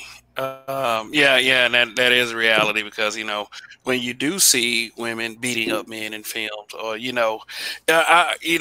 like I said, I don't see a woman taking a full on punch and then just turning around and looking back at the guy and just start beating his ass. It just is like I say, unless she's a superhero, and superheroes don't exist in real. The movie Taken, prime example, right? The movie Taken. What female could have been Liam Neeson? I will find you. Question. Good question. It was not finna happen. They could have went and got Ronda Rousey. Ronda Rousey would have got her ass beat 10 minutes in. Now he could have got some agreement for number 30, but he messes up in the wording, just like he messes up in the logic of virtually all of this. Number 30, I can easily imagine that most of the artists in hip hop are members of my sex. Imagine. Imagine. Okay. All right. And 31, I can easily imagine that most of the women that appear in hip hop videos are there solely to please men. There are. I mean, what was that City Girl shit all about? But honestly, when I see beautiful women appearing in hip hop videos, the rappers are trying to wine and dine them. So it seems like the rappers are trying to please them. I mean, they still trying to go back to the 2 Live Crew days. Look, and in the words of Lord Jamar, hip hop is a man's arena. It's a black man's arena. Yeah, that was the start of it. The start of it was gang shit. Okay, that's one thing people forget about hip hop. You know what I'm saying? It actually got started because they wanted the gangs to stop fighting during them times. So this is why everything was battling. It was an arena. It wasn't just for entertainment. It was a fucking arena. Okay, and then here comes the lyrics, because I try to make a point about male hip hop lyrics, because they trying to okay, let me just read it. Most of the lyrics I listen to in hip hop perpetuate the ideas of male dominating women sexually and socially. I mean, you listen to pimp shit all the time or something. What's that? Sugar Free? That nigga listen to Sugar Free? Nah, he got plenty sugar. Go ahead. With all this trap guy stuff. Talking about what they gonna do to other niggas. For real. I'm gonna kill you. I'm gonna take your girl. Don't you wish it was me? The majority of these niggas is talking about tricking. Oh, I fuck off a band and bought her some Birkin bags. Yep. She in my whip, so she pleasing a nigga. So basically, what I heard from the lyrics is you went and got your hard-earned money and gave it to this bitch. And as a result of you giving your money to this woman, she gave you head. Yeah. Oh, wow. Sounds like you was tricking. This was a perfect exchange. Yep. That's problematic. Yep. Shawty gave me neck till I passed out. I was like, okay. Let T.I. tell it ain't tricking if you got it. That's some bullshit. Number 35 is funny as shit.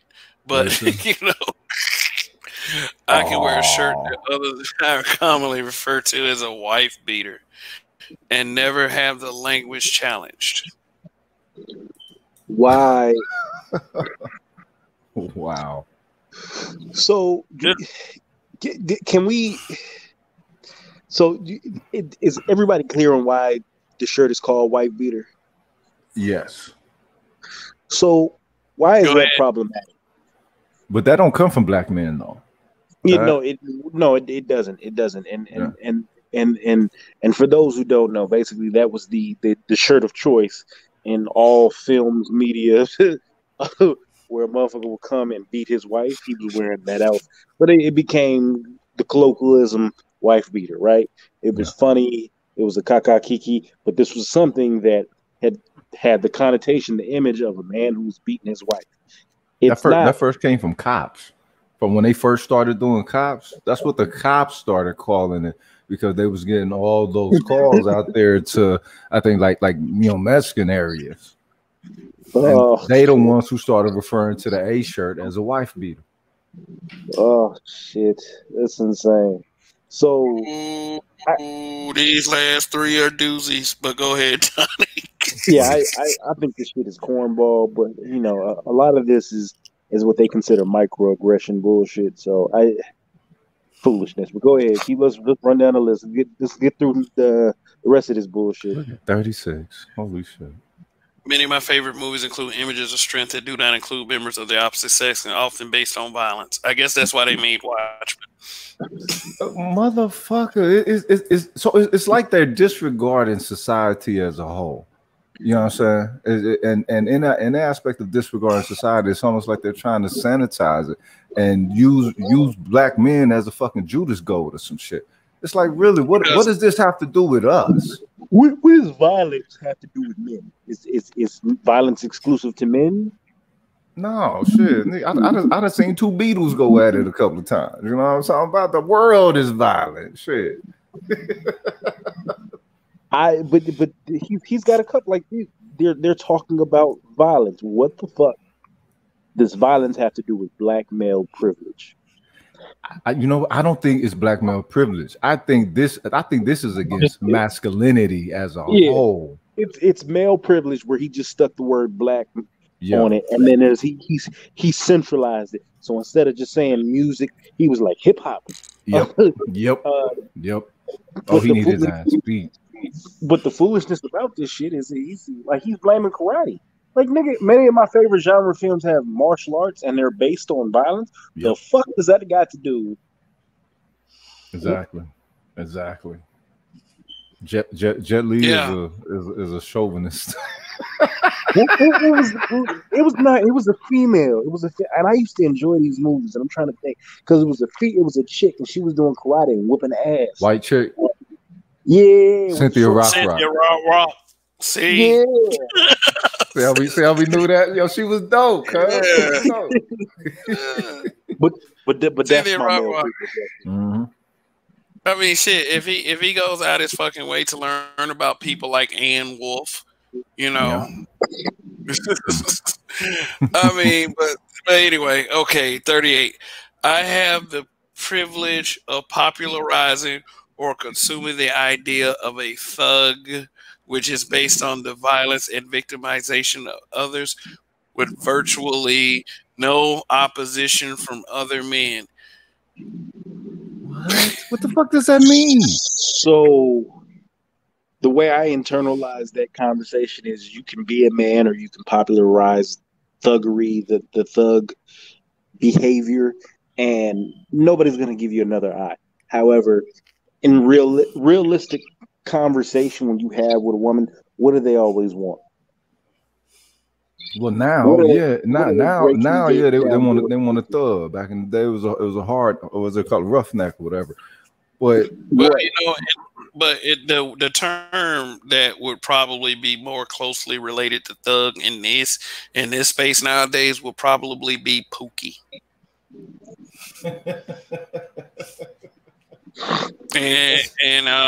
and the pookie defense that I see is quite just mind-boggling. Oh, and plus the fact is the fact that consume like the popularizing or consuming the ideal of a thug is something that critical thinking black men, you know, that are supposedly privileged, we tried to work against this. We really did, but you know, a lot of what we get told when we work against it is, oh, you just mad because you ain't getting no pussy. Yep. You know, it's all about the pussy. You're not getting any. You're not getting any of that. Why are you so intimidated by Pookie? Or why are you so like? I'm like, all right. But you know, I guess I was popularized it. Yeah, they bitches love a nigga with nothing to lose. Mm-hmm. Oh God. Okay. Attitudes, ideology. The thing. Oh, here's the thing about the attitude. We feel like that black. I mean, since this is about how we feel about black women, like this particular part is the one primary thing that I always get pushback on is when we tell black women about their attitudes. Right. You know, they don't like being told about their attitudes because they feel like that. They feel like that. I guess we're exposing them or making them look bad for other races or other races of men, which I really think that's what they mean. But let me see, 39. I have the privilege. Okay, go ahead. No, go ahead. Read it. I have the privilege to define black women as having an attitude without referencing the range of attitudes that black women have. We are very descriptive when we talk about what attitude that we are referring to. You have to be. I want everybody to know when we say she got an attitude, it ranges from piss poor to fucking shitty. That's the range right there. A funky ass disposition. It's not a attitude. It's a what the fuck is wrong with you attitude. Yeah. If I got to speak to it, then it's an issue. And in an aspect of anybody having an attitude, you're gonna. I mean, with black women, we've been dealing with them a little bit longer, so it's going to be a little bit more formal. But with someone else, I mean, a little bit more informal.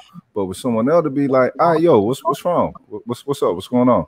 That's the way in which you inquire for someone that, you know what I'm saying, not part of your village or whatever. But in the aspect of the women who we deal with on the daily directly, no, what the fuck is we don't have a right to pleasantry? Do we not have a right to pleasantry or to request it or even to fucking demand it? I kind of wanted to do these, do a lot of these people, especially a lot of these women, use this checklist to reinforce or enforce talking points, because I see a lot of talking points in this section of the list. Oh, man. Yeah, especially when you go down. Like, okay. So this nigga dives strong into the coon genre of life. Go ahead, because I just started reading ahead. This shit gets real tap dance coonish. I'm not gonna read it. I ain't gonna read it. It's gonna piss me off. But a biscuit, coon. Yeah, but yeah, it's like what I do is I'll quit. I'll just scroll through and see if anything jumps out at me, because like it is getting late, and I don't want this broadcast to be too long. But yeah, this does get really butter biscuits. I had a okay, like let's look at number 41, which like this is kind of a hot button with me.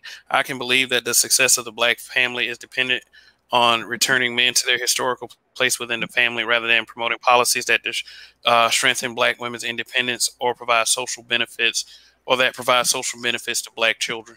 If he were in my presence and I heard him say that shit, I'll slap his face. Yeah, seriously. I'm serious. I would slap him.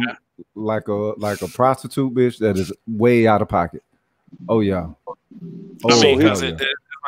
Go ahead. No, He's advocating in my mind. He's advocating. Hey, listen, fuck the niggas. Let's keep them out the house. Make sure we can set these black women up with all the Section 8 type benefits that they need, and make sure that their kids get all the Section 8 type benefits that they need, and we'll just keep the black men out. And that's how it is, because black women need to earn their independence and know how to do things without black men, so they can escape this racist systematic system. It's bullshit, because you growing up without a father in the home and having an idea of wanting to have more order and balance within your neighborhood and your community. This is very fucking insulting, because you know what it's like for there not to be a father within a home, and the lack of structure that comes with that. So it's like okay, so you rather us have that same lack of structure and the whole rugged independence that black women have. They got that shit. They got that shit across the board, and look at the community. It's not benefiting from it. It's not benefiting from fucking 80% independent, you know what I'm saying, and proud or whatever, you know what I'm saying, system want to say they is by the independent or whatever. The community isn't benefiting, the children aren't benefiting, you know what I'm saying, the culture as a whole isn't benefiting. So it's like, okay, what don't you want to use what's effective? What was effective in the past will be effective in the present if we utilize it once again. But this bullshit, nah, man, nah. I'll probably choke that nigga out on this one. Yeah, his dude right here is he's one of those spineless, prideless. Yeah, his name is Jewel. Yeah, and, you know, well, that's his Arthur name, but he's one of those spineless, prideless black men that I talk about. I mean, like, he's more spineless and more prideless, which, you know, being spineless and prideless does not, you know, it's not a good thing anyway. But, you know, it's insulting and it's infuriating to read this list further. I have the privilege of believing a woman cannot raise a son to be a man. What is the default every time one of these kids go to jail? What is the default? What is single mother? They say they can't raise. They say they can't raise sons. We don't say that. I mean, the proof is in the pudding. If you want, okay, if you want me to say what I've said in the past, I mean, any woman that makes that excuse, I say, feel free to give your son to the system, because that means he has a better chance. Stop making these fucking excuses. The whole of this believing shit, the privilege of believing. This ain't no believing. It's what's supposed to be. Most women cannot raise a child, male or female, on her own. They can be in the presence of that child until that child hits 18, but they're not properly raising that child. No. The majority of these kids are at high risk for everything negative under the sun, and that is shown time and time again when they go out and they do these statistics, and they show that these kids who end up in jail, who end up on drugs, who end up committing suicide, not finishing high school, college, etc., they all come from what? A single parent household, single mother. Yeah. And all of these kids are impoverished and everything else. And it's shown time and time again. So making that statement is completely ignorant and devoid of the fact. At that point, he's purposely being intellectually honest. Yeah, he's patronizing now. When he come to Texas, let me look at what's his schedule. When this motherfucker coming to Texas? When he may make this way? Because Dallas is a major city. I know he'll make his way out here. He's not making no more. He's not going on no tours. He's not giving lectures. Shit. That nigga said he wrote this book and then went behind the wall. I'll be right there in the first fucking flow. First row. Okay, so he just said, I had the privilege of believing a woman must submit to her man. All I say is this: if a woman doesn't want to submit, broom her ass. Tell her just get to stepping. You don't have to be with anyone. Thank you. You see, I shouldn't have to negotiate my respect at all. Nope. Submission is a prerequisite. If Kevin Samuels has shown time and time again, a lot of you motherfucking women out there are single as a dollar bill. Because a motherfucker don't have to put up with your ass. So if you don't want to submit, it's perfectly fine. You have every right to not submit. However, you also have every right to sit your ass at home and get a whole bunch of cats. For real. For Yeah, real. yeah. No one stopped me from doing that. So I mean, feel free. I mean, no one's going to. I mean, we'll be over here minding our business with the women that want to do it. So number 44.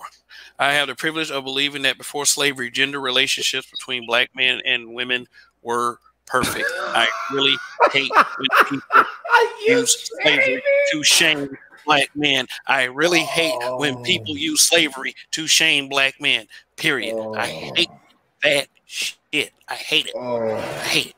How, how do you even come up with a statement like that?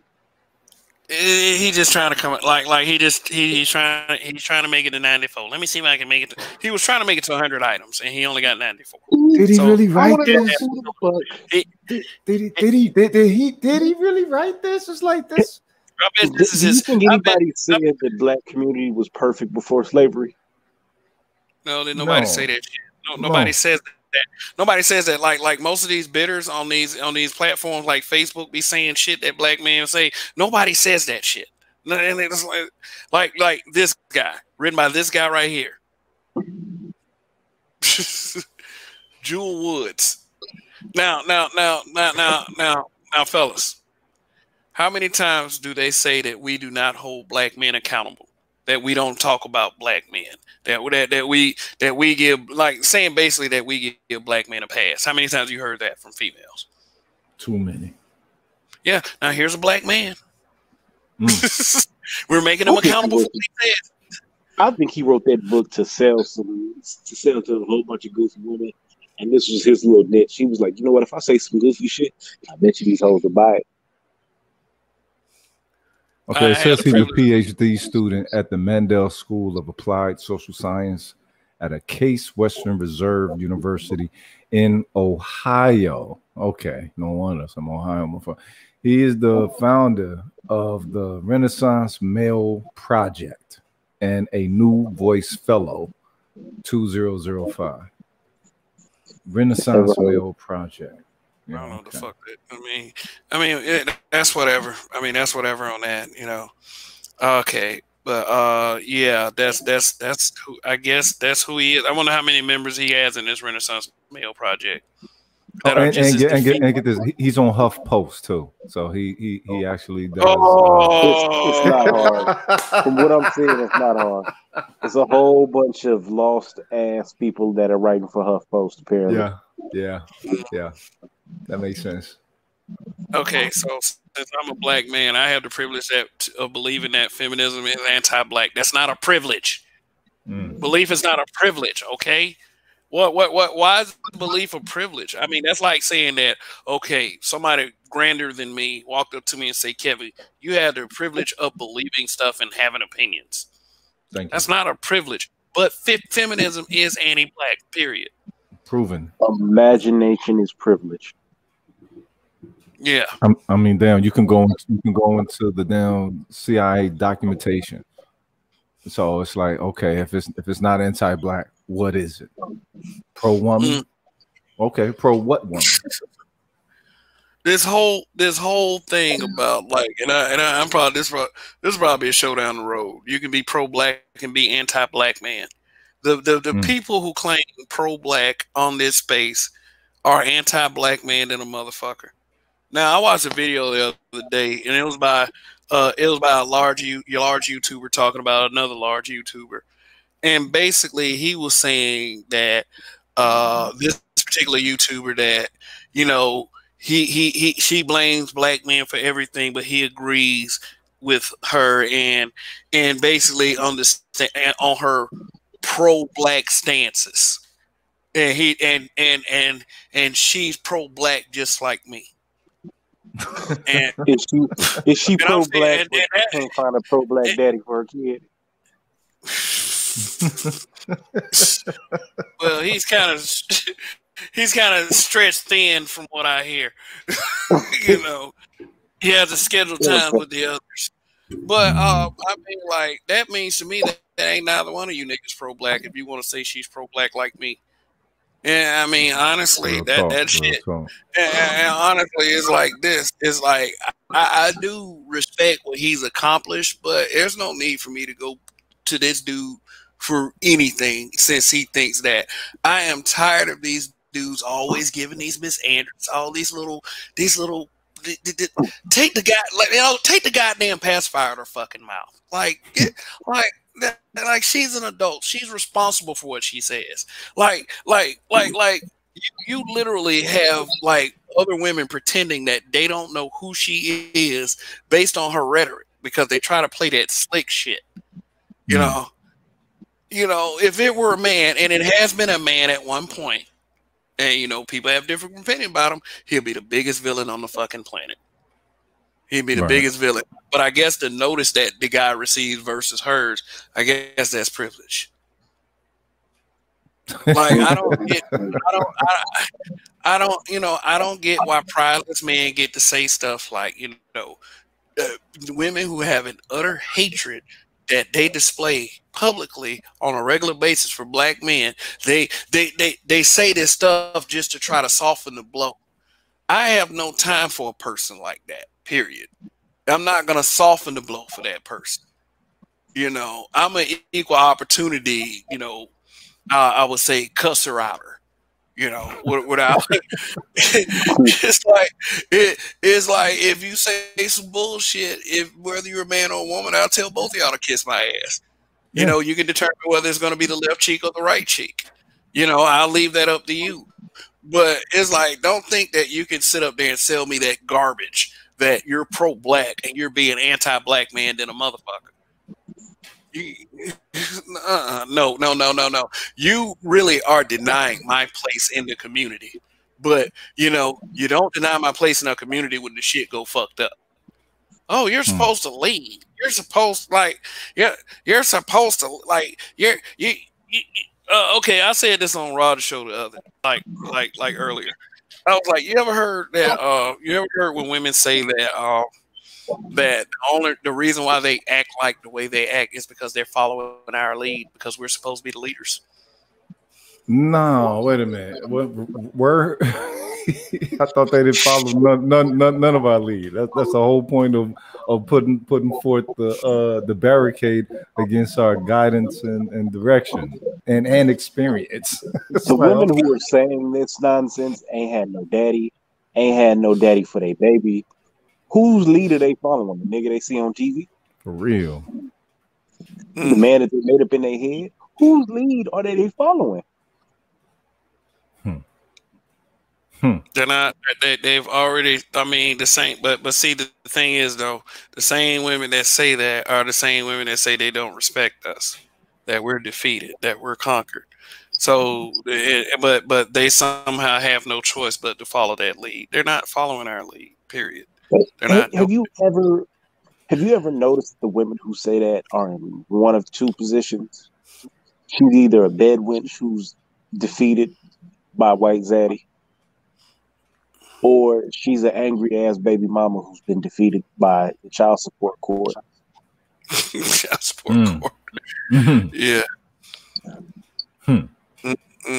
Yeah, they bitter about theirs. Like they don't want to admit it, but they're bitter that life wasn't fair because when they made a bad decision, that there wasn't too much to cover for them on that. Yeah, I mean, when you're a product of your life, it's hard not to feel that. Right. But let's see, okay, I have the privilege of believing that the failure of the black family is due to black matriarchy. I mean, like I said, you go in any two-parent home. I mean, you go in any two-parent neighborhood. I mean, neighborhood full of two-parent homes, and you go in a single mom neighborhood, you will see some very stark differences. Very stark.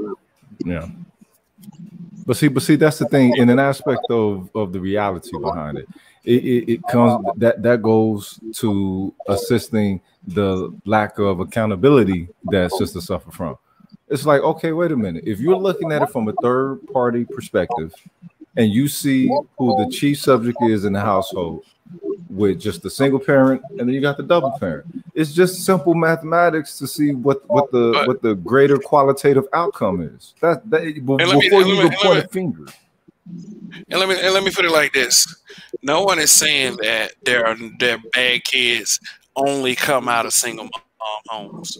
What we're saying is that a lot of stats that involve bad and failure, failing kids, do involve single moms. Right. But we're not saying that it's just like 100% rate. We're not saying that it's all the way that way. No one ever says that. But I'm it's just enough. saying it's 99.9. Go ahead.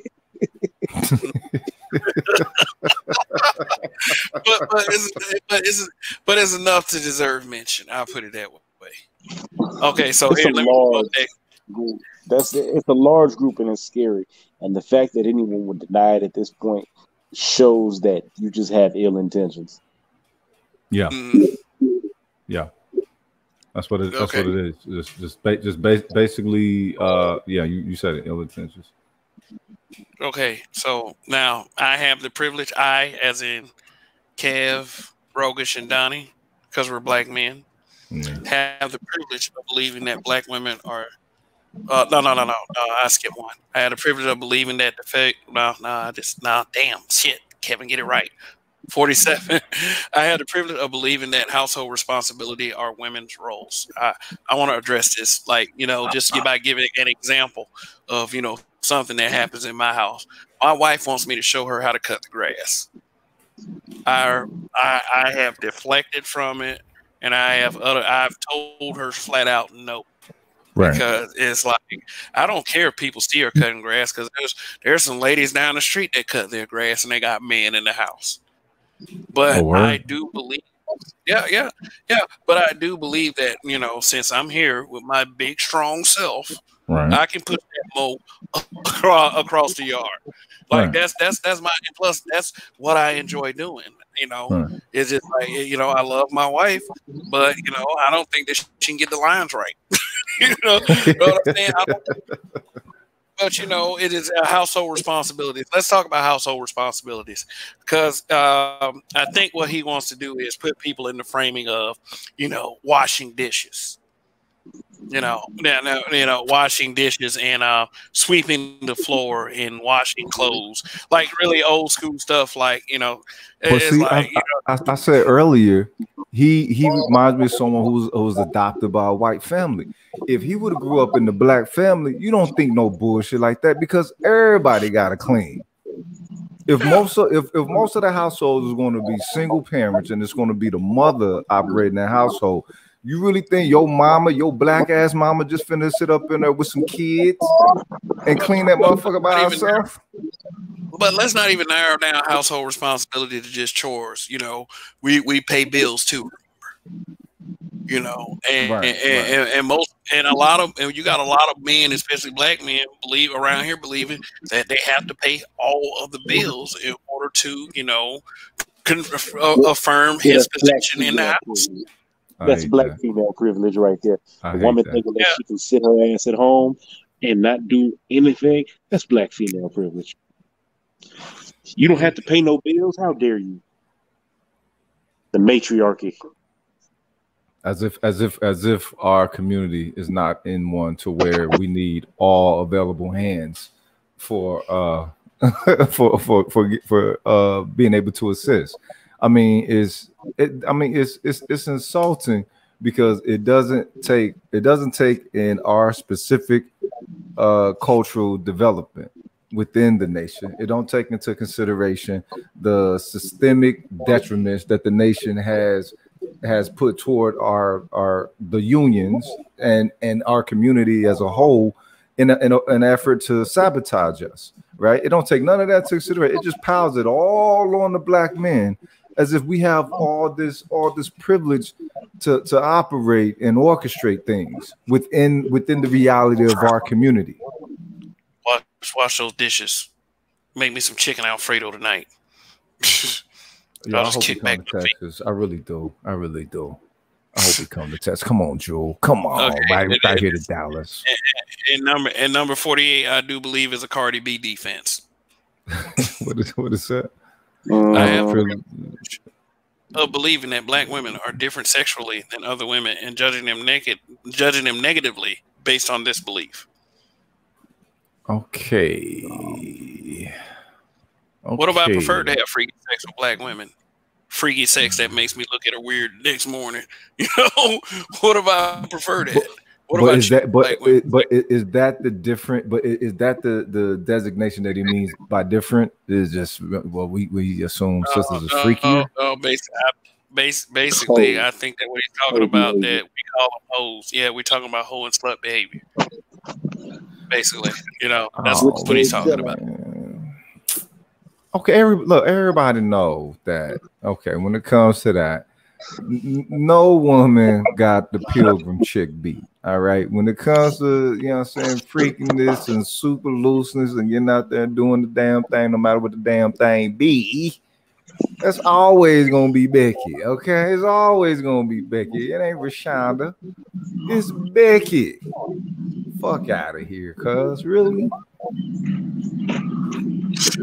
I'll say this: that behavior is not openly accepted in other cultures. You don't see Arabian women running around here, looking like thought of the year. Yes, it does happen. They're few and far between, but for the most part, you see an Arab woman running around, and she half naked. She's gonna get her ass stoned. Yeah. I mean, we're gonna be honest with you, tell the truth. certain force standards, certain defaulted force standards. So, sports. Oh God, this is sports. What do you some about the money? I will make significantly more money as a professional athlete than members of the opposite sex will. Because I am significantly more dynamic. You motherfucking right. Yes. Yeah, because I put asses in seats. You know what I mean? That's what that is about. They put asses in seats. The most exciting female sport right now is fake. Yes. WWE wrestling. Yes, that's the most exciting female sport right now. I mean, and it's like this. I agree with Dave Chappelle said it's sticks and stones. He said, well, you know, if you're as good as the guys, you should be good enough to play with the guys. Otherwise, shut the fuck up. Real talk. I mean, because if it's only about the skill, we should get paid for our skill. Must they get paid for their skill? Okay, well, let's put all the skills together and see who sustains. But then you got what they call that, the whole transgender thing and women's boxing and shit. You know what I'm saying? They're getting their occipital lobes cracked and shit. Transgenders coming in there and fucking them up. You know what I mean? So it's like, all right, wait a minute. Genetics have to play a significant distinction. And I'm glad you said that. And that's not by accident, because I think they did that, especially them feminists. They did that to prove that they could physically compete with men. I can do anything a man can. No, you can't. Oh, good luck to you on that one. No, you can't. I'm sorry. There may be outliers. For real, there are always anomalies because, you know, this world has close to 8 billion people in it. Yeah. But on the general level, one of the greatest athletes, as people say, is who? Serena Williams, correct? Right. Yes. So, and this is really fucked up to scale her down like this. She's one of the greatest athletes. People really like watching Serena. Right. But if you was to put Serena up against a retired ancient tennis player, she'd get her ass whooped. She already did that, and she let it be known. She played one of the lower ranked dudes and got smoked. And she had that goofy look on her face, like, hey, I'm trying. It's just a little bit too quick, you know. I don't, you know. So I mean, but see that comes back to the whole accountability thing, right? So if they're not going to have accountability in that, there's no way that some old pillow biting dookie dipper who's trying to act like he representing, you know what I'm saying, masculinity in some form, like whatever. There's no way that he's going to hold them to said accountability neither.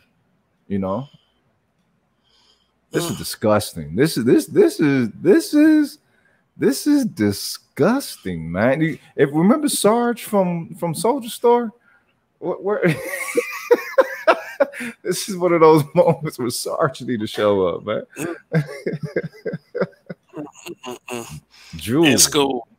It's cool. Girl are cheerleaders for male athletes, but there's no such role for males to cheerlead for women's athletes. Again, Again, this is one I truly don't give a fuck about.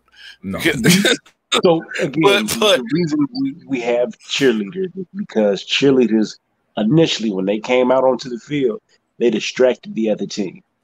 Right. And then it became commonplace to have cheerleaders on your team. They get the crowds running up and roaring, doing all this shit. So it is what it is. Now, when you have sports with like women in high school, college, you still have the cheerleaders there. Right.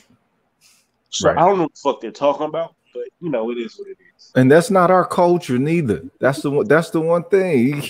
They keep lumping certain thing in as our culture, and it's not our culture. It's just black men are participating within it, but we didn't initiate none of this. We're not the progenitors. It's the band. The band is our culture, nigga. The band is taking off. There you go. My financial success or popularity as a professional athlete will not be associated with my looks, because my looks sure can win a game. Wow. I'm supposed to win. What exactly is that you're trying to say? Wow. Okay. It doesn't have to be. Brittany Griner, you know what I'm saying? Do we got to throw that name there? There's no looks with nothing. You know what I'm saying? No looks with none. And in aspect, she's one of the most popular ones as far as professional WNBA players or whatever. It ain't her looks that get her there. The damn show ain't her looks. They got some that look really pretty up in there, but majority of them is like what old dude say? Oh, it looks like some nappy hair hoes. Don Iverson got mad at Iverson for telling the truth. I think DL Hughley did that shit too, and like women got mad because he said that shit. Because he said that the women they were like very masculine looking, and you know. Yeah, a little bit too much of that father gene. Where your mama gene at, baby? Yeah. 52 is funny. 52 and 53 are like pretty much like he tried to like I said, he's trying to make this list as long as possible. Whoa. So 52 and 53. I can talk about sports or spend large portions of the day playing video games, while women are most likely involved with the household or child care duties. Nigga, and what? I can spend like honestly, for real, it's like he's trying to make it like we're treating women like fucking slaves. Like they are just oppressed slaves. You better be over there mopping that floor, bitch. And you better be over there like you better be breastfeeding Baby Boy. 5. For real. It's really you spend a large portion of the day playing video games instead of working. Who the fuck is working? So if I'm playing video games and the women is most involved with house care, child care duties, who the fuck is working? But like I said, he's making glaring assumptions. I don't know. He's probably working on a book right now. He didn't do this by himself. That's not what he did this by himself. I'm telling you, old lesbian ass white woman came in here with some shit, told this nigga that, and he was like, "Yeah, this is good. I like that. I'm gonna write that down." No, he didn't say it like that. He's like, ooh, that'd be good. You know, he got the crispy S's. Any nigga with the name Drool as a first name, yeah, his S's are super crispy. I can touch, hug, or be emotionally expressive with other men while watching sports without observers perceiving this behavior as sexual. What? Nah. He ain't right that. Nah, that ain't him. That's who Donnie said it was. So. What? Have you ever seen two women hug each other and been like, "Ooh, they getting sexy"? No. Not outside of West Coast production sticker on top of the motherfucker. But other than that, no. I know that most sports analysts are male. Why even say that after you say something like I can spend endless hours watching sports TV and have it considered natural? A sports analyst would be perfect if you describe it like that. But in ESPN striving for equality, there are plenty of female analysts on ESPN, and all which are quite good at their jobs. You know why they got hired? not because they were female, because they were good at their jobs. So, Kev, what you're saying is because these men spend multiple hours at a time watching sports, they're the most qualified to be sports analysts? Well, you know, if you don't watch sports, I don't see you getting a job like this. And I mean, and being a sports analyst would require watching hours and hours of sports. Sports analysts probably watch more sports than even they want to. Look, but I'll admit that it's always been odd. Maybe I can give them this one, but it's always been odd to see chicks giving the play-by-play with the shit, and it's like okay, really, you know what I mean? Is because the thing is, to me, I'm thinking, traditionally sports is simulated warfare. It was actually only done to keep the body in peak shape for potential warfare. This was doing during times of peace or during times to where, ceasefire or something like that. So in an aspect of the ruggedness of sports, in an aspect of the so-called over masculinity within it's actually rooted within warfare. And women are not rooted as being subjects of applying punishment within warfare. They've never been. Now, you've had some nations that did do that. Yeah, some. But that wasn't the norm. And it still ain't the fucking norm. All right. And like, okay, 56. If I am a coach, I can motivate, punish, or embarrass a player by saying that the player plays like a girl. Honestly, yeah. Some of them, no, they don't. They punish, motivate, and embarrass a player by saying stuff like, "Well, he doesn't get to eat tonight," or maybe you're not cut out for this, or there's some players over here that are just better than you, buddy. I wonder what sport they're talking about. All in all, if you're a man, it should be an insult. You play like a girl, as I discussed earlier. Venus versus the male, just not up to par. It's just a fact of life. It's just a fact of life. If you put the track team together from Jamaica, right? Jamaica's track team is whooping all the ass in the world. So you get those women and you put them up against the slowest men, they're still getting dusty. See, but what sport are they talking about? Because you don't hear that in like baseball, basketball, like what they say you playing like girl. Basically, they say that when someone is playing weekly or whatever. That's the old kid shit that you heard when you was a kid. You play like a girl, you throw like a girl. That's the shit you heard back in the day. But really, but when back in the day, when we talking about the 60s or something, you know what I'm saying? Elementary school, we heard it, but and that was the 90s for me. So. At this point, I haven't heard it as a grown man anymore. My motherfuckers be like, you play like a girl. But again, it's accurate at this point. You play like a girl. You play like a lesser motherfucker playing out there. I don't know what to tell you, Playboy. Yeah. Let me see. May hurt your feelings. It's what it is. Most sports. Most sports talk show hosts that are members of my race are men.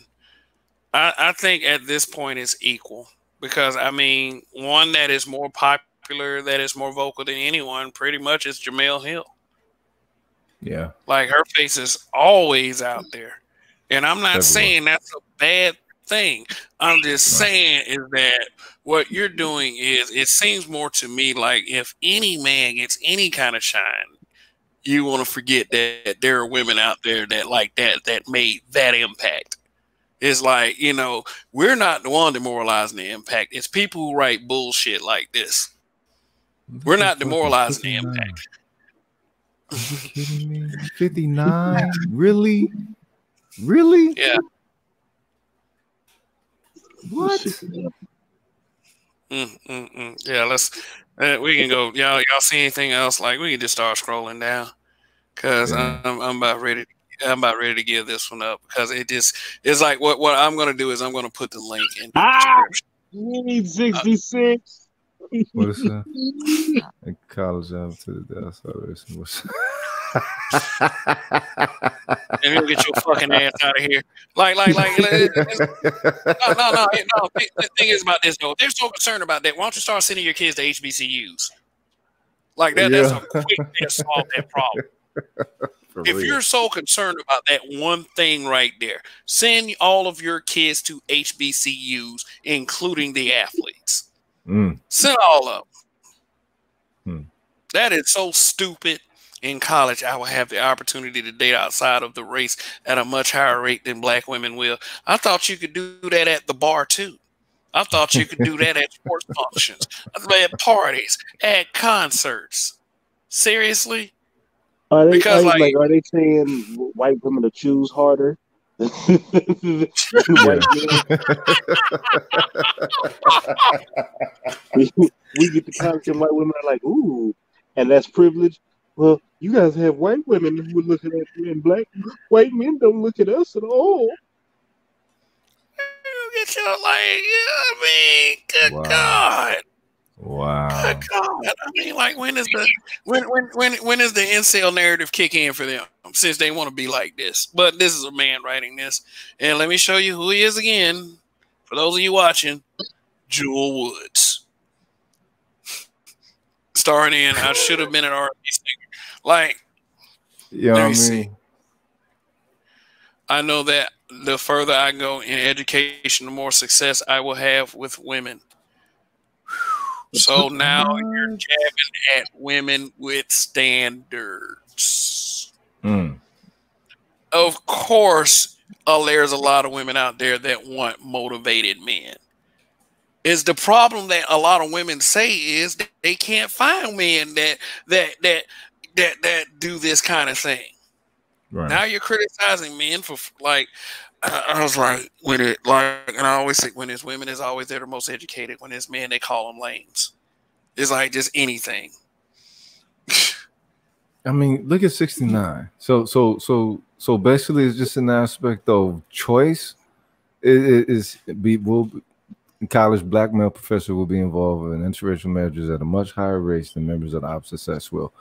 An aspect of that being a negative to black women of not being able to participate with that is that what it is or what? Like, I don't get this. Like how do you select what the so-called adequate percentage is for that phenomenon to occur?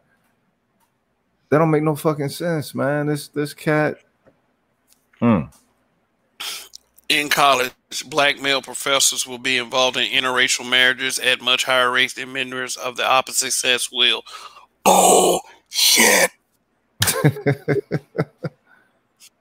Wow. Close to 90% of black men who are married to black women.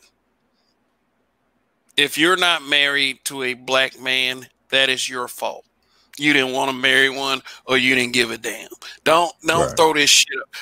Like what they're trying to do with this whole college thing is and really with this whole entire list, they're trying to take out every aspect in any way of looking at a straight black, a black male as positive.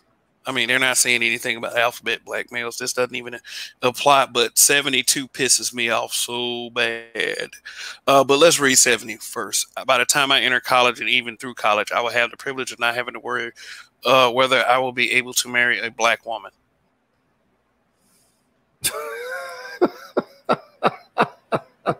These things just keep getting worse. How in the fuck? That is...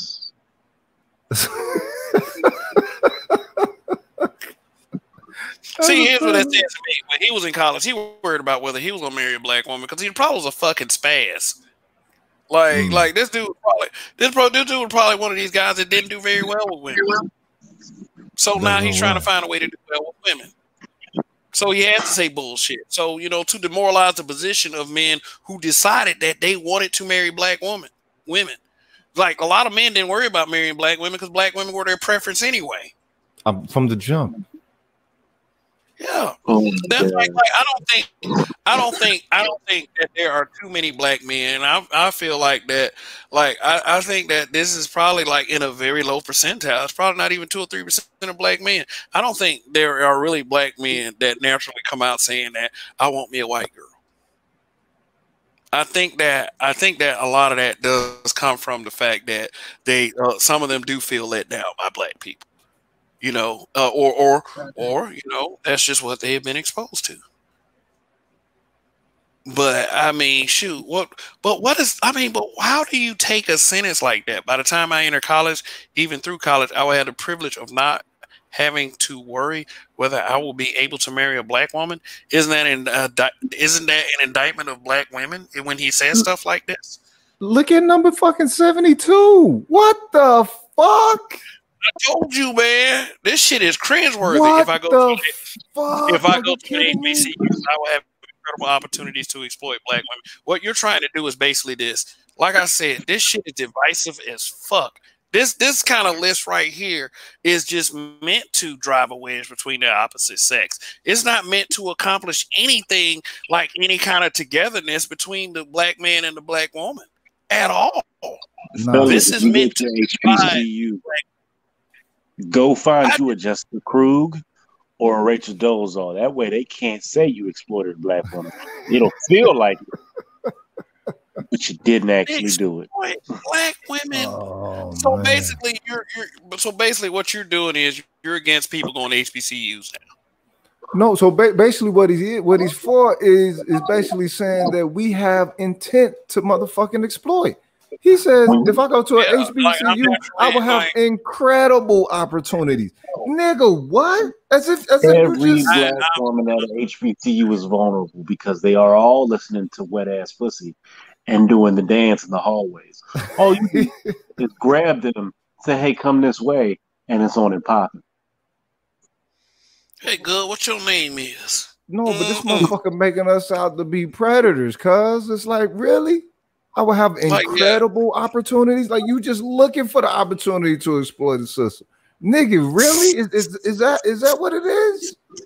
And really, what do you think of black women at this point? Like this is why I don't get why you like but you know what though? Many will judge us as being divisive for even taking exception to this bullshit. I just want to know, what does he think of black women that it says an incredible like we just as soon as you get accepted into a HBCU, black women have to do what you say. They are incapable of fighting you. You're wriggling your fingers, you know what I'm saying? Fucking Skeletor style and shit. Really? And I mean, like, it's 2020, let's face it. Black women are not waiting on black men for any kind of approval right now. No. You know, they're not. This is 2020. It's like we do not have such like mental, psychological powers to instantly enslave a black woman.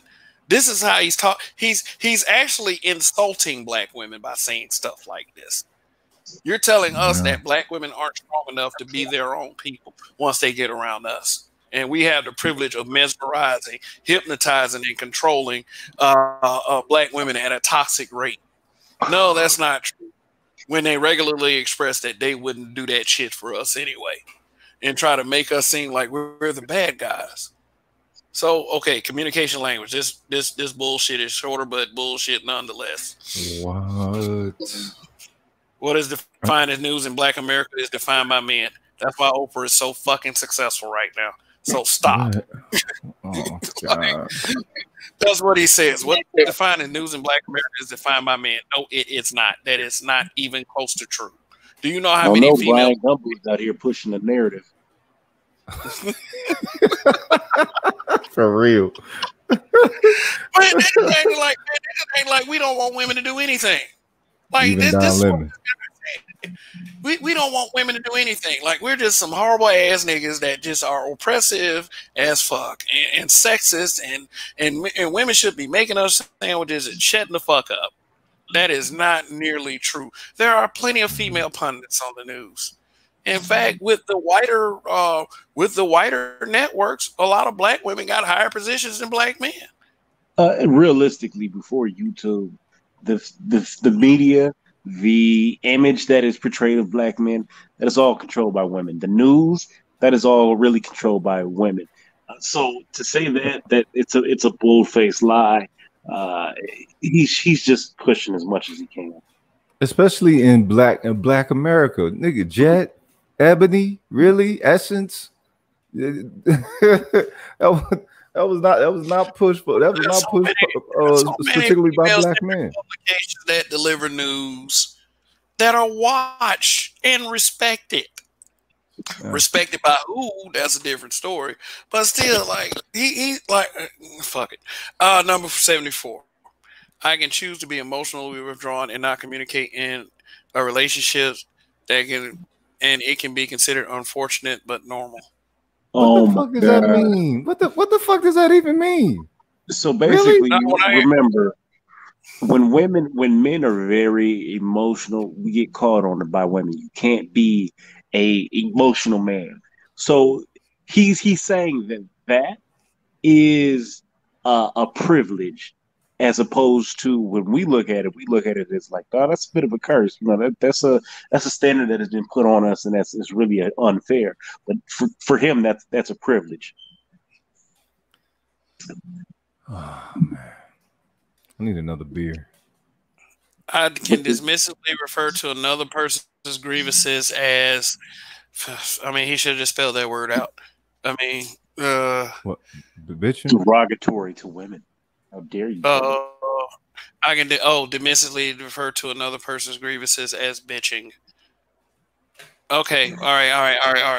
76 once again, we go around to this. Whenever a black man has a grievance about how he is treated by especially black people, the first thing they say, we're whining, we're bitching. Right. That's the first thing they say. It's not belly aching. Yeah, quit your belly aching. You know, shit like that. Shit like that. Okay, it's like this. It seems to me that there's a group of people that have a problem with what true equality really is. Yeah, to say the least. I mean, because there's no way. It's like, and I feel like this personally, and you know, I've become numb to it. I feel like that really, there's not too many people I can approach and express my feelings. You know what I'm saying? Is that you know, when they say the word emotional, they only associate it with one emotion, and that's crying. You know, when they say that, they want to associate everything because they act like people aren't supposed to understand that there are different range of emotions. There's happy, there's sad, there's excited, there's glad, there's anger. But the only one they want to stick to when they say stuff like emotional withdrawal is crying. We don't cry about every fucking thing. We're not blubbering in tears about every fucking thing. You know. Yeah, 76. I have the privilege of not knowing what words and concepts like patriarchy, phallocentric, complicity, colluding, or obfuscation mean. So first off, these words are just that, words. I understand that feminists have tried to run this into some grand scheme of the patriarchy and fallacy. All this bullshit, but at the end of the day, these words have the same fucking meaning as what's in the dictionary. So really, not that much of an issue. Most people know what these words are. Anybody with a high school level education knows what the fuck these words are. So this is some stupid shit that he's just put together. Yeah, and like I said, another need to just stretch out this list even further. So we got under 20 to go. Relationships, yeah, which is really the centerpiece of most of these conversations in this space. You know, in just this space right here. You know, but it seems like all around social media, the relationship conversation is weird because it's always the same circular ass talking points. But for some reason, we get really triggered when black people say stuff. You know, So let's see, number 77. I have the privilege of marrying outside of the race at a much higher rate than black women marry. Number one, that is it expressly not a privilege. Number one, they have to say yes in order for us to marry outside. Number two, it seems that black people won't stop harassing black men who marry out. Ben went steer. Yeah, that's it. Like Donald Glover has a white baby mama. Every time there's a mention of Donald Glover, you see comments talking about how he only like white girls. Michael B. Jordan can't. Michael B. Jordan is having a very difficult time with Chadwick Boseman's death. Every time you see posts, Michael B. Jordan like white girls, and then today, like, I'm in Facebook jail right now. I've been in there for about 20 days. I put up a post in a Facebook group about my dick police video about Michael B. Jordan. Right. Today, I get a notification, a comment, like, well, he's gay, calling the man gay. Wow. And that shit happened over 2 years ago. How in the hell is it a privilege for me to be out, to marry out, when black people will constantly harass a black man for doing it? You know, yeah. The dick police and the police hate black men. So hey, you know. Wow. Oh man. I mean, but you know, but and like then he just dated a white chick once. He dated a white chick once, or maybe they saw him with her. It wasn't even a relationship or nothing. They seen him on a boat in like the Amalfi Coast with a white woman, and they was like, "Well, ain't no black girls over there," and that's where the shit took off. Granted, the nigga probably don't mess with no black women, but he does it in a discreet way to where he ain't been caught really. Hey, we got a comment from DD Kaiser. Please finish this list. Please finish the list. This shit is hilarious. Hilariously sad shit. Yes, hilarious in many ways. Hilarious, sad, hilarious. It's like why can't I get a white zaddy? Wow. All right, 78. My strength as a man is never connected with the failure of the black family, whereas the strength of black women is routinely associated with the failure of the black family. That's true. That's true. That's true. Wait, how? Wait. I'm lost. What's up? Go ahead. So the strong, independent black woman took her ass and took her strong, independent ass and went and got into the government Section 8 and did everything else and ruined the black family structure. So that's what they're saying. The strength of the black woman. And that's what they're connected to, and that's true. When I think of the strength of a black woman, that's immediately where I go to. Well, that strength got you fucked up and alone. So good luck with that. Yeah, true that. An aspect of our strength never been connected with the failure of the black family. When the black man attempts to use such strength in efforts toward the family and the community, he don't get the support.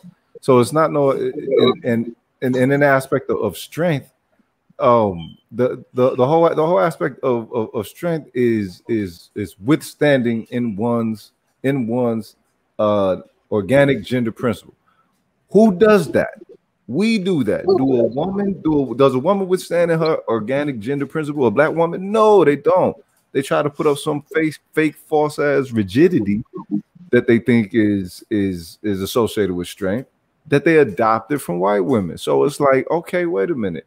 Like I always ask black women, what do you think is strong with you within that doesn't have to come from a rigid performance? And none of them can answer that question. Maybe a couple of them, but majority of them, they can't answer that question because it's always on when they say I'm a strong black woman.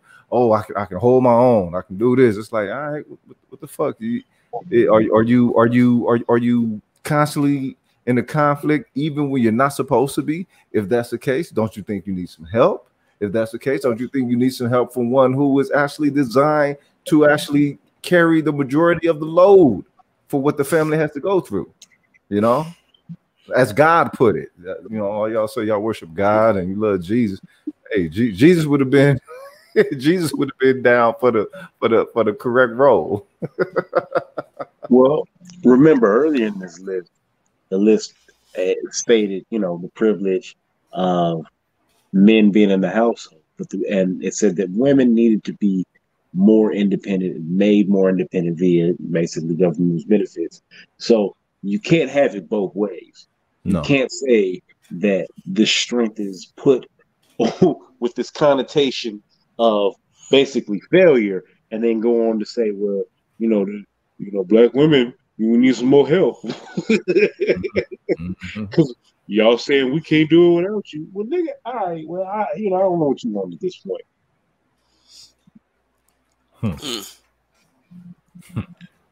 If I am considering a divorce, I know that I have substantially more marriage and cohabitation options than my spouse, because women never get remarried after they get a divorce.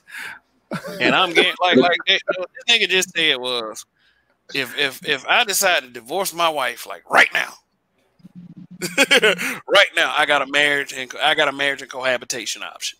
That means I go live somewhere else instantly. And then that means that I might as well get wedding bells like much shortly afterwards. So like it's making it seem like I have it so great. it's been said that the majority, 8 out of 10 marriages, the divorce, it's usually when filed by the woman. So that's done because at a certain point she feels like she can A, do better, B, has a backup nigga, or C, has made it to the point to where she don't feel like she want to be with you. Either way, 8 out of 10 filed by women. Therefore, this should be flipped. The conversation needs to be, hey, listen, as a man, I'm thinking that our relationship's going to go forever. But this woman thinks she's going to get up and take her ass and go replace me. She's going to go jump ship and get in another nigga's boat. Because she's unhappy. Half of my fortune. She's going to get alimony and the kids and make my ass unhappy because I got to pay for everybody and live in a small shack. I'm cool. Can't believe a dude wrote this.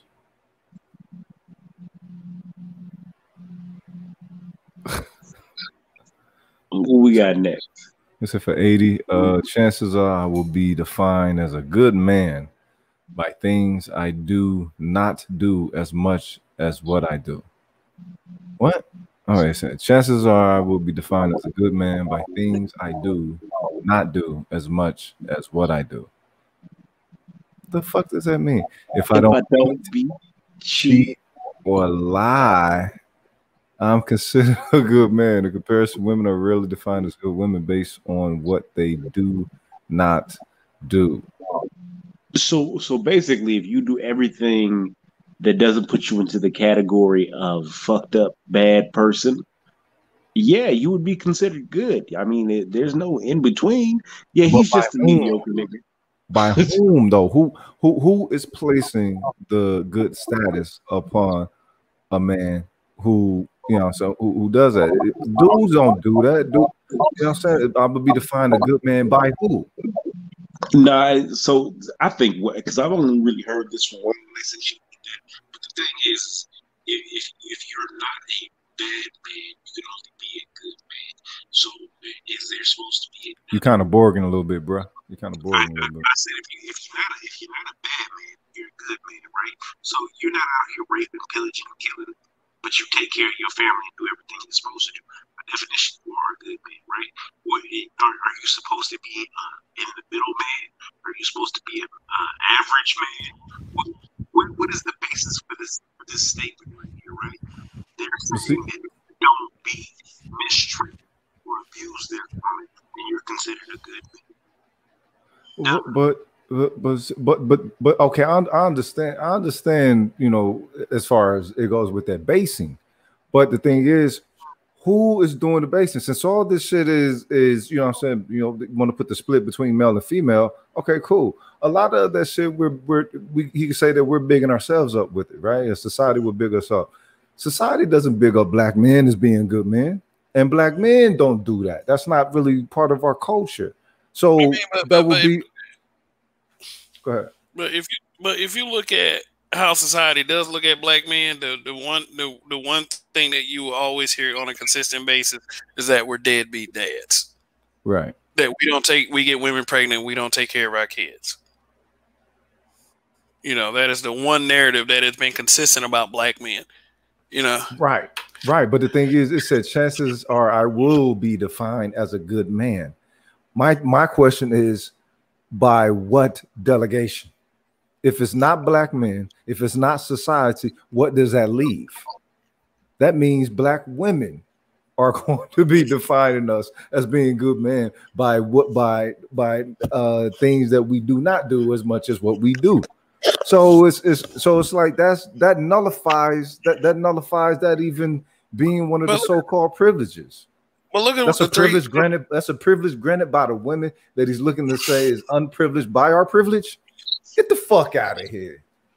But these are the things that women say that bad men do. They beat them, they cheat on them, they lie to them.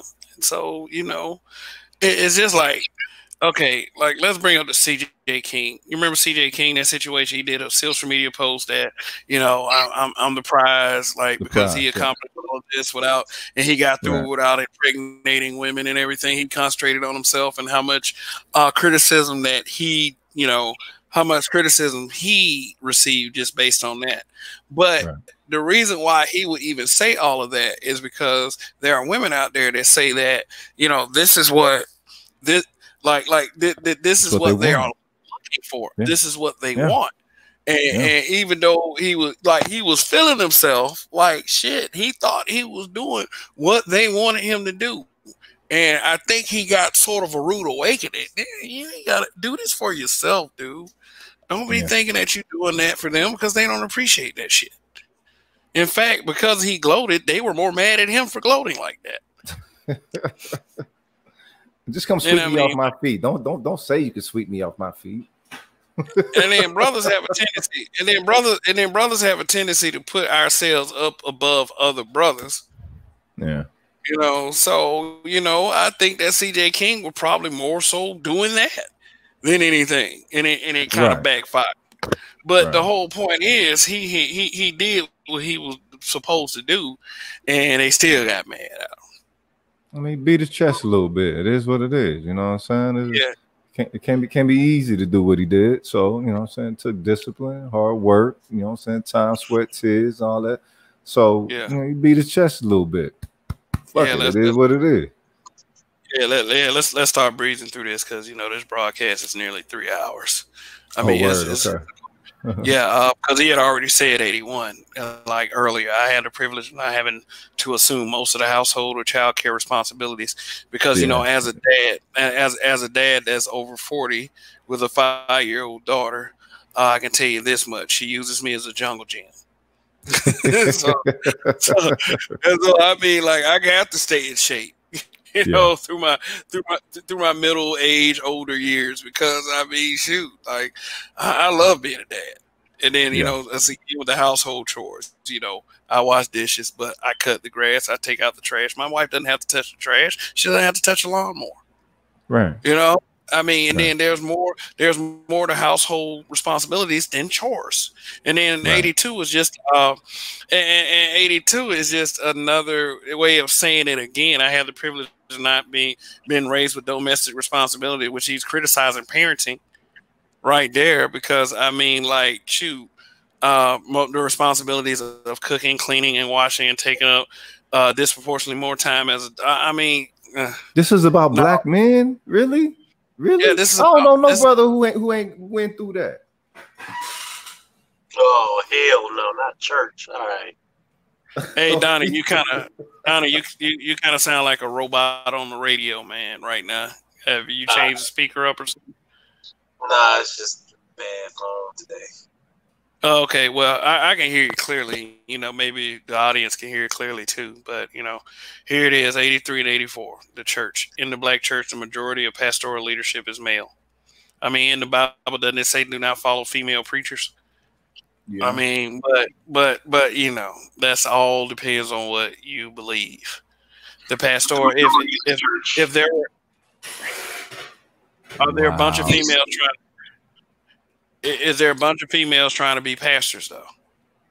Oh yes, definitely, and succeeding. Yeah, yeah. In the Yeah. black church tradition, most of the theology has a male point of view. For example, most will assume that the man is head of household.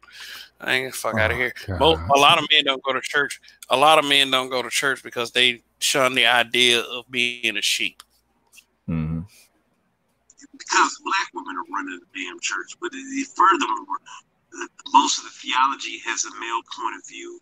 For example, most will assume that the man is the head of the household. Most of Christian religion has the scripture, and it does say the man is the head of the house. It's not an assumption. That's what it's supposed to be. So you're getting mad at what's been written 5,000-6,000 years ago in a different time zone that people have come down to religion. Motherfucker says a man walked on water, and the issue that you have on it is I mean, come on, god damn it. Listen, my thing is how the fuck is it a privilege though? How is it a privilege? Okay, so the whole aspect of privileges, I was thinking that when people present black male privilege, they're talking about privileges that we garner from something that we create. Most privileges is created. Like all white man's privileges is created for them.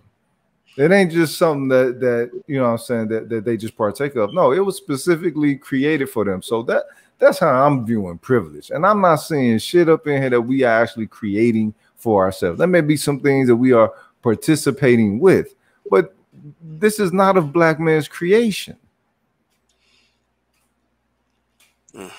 Jewel. All right. Yeah, Jewel. Sapphire. Read 85, because that bullshit is the most bullshit that has ever been bullshitted. What is that? Physical safety. I do not have to worry about being considered a traitor to my race if I call the police on the member of the opposite sex. Oh, beat his ass.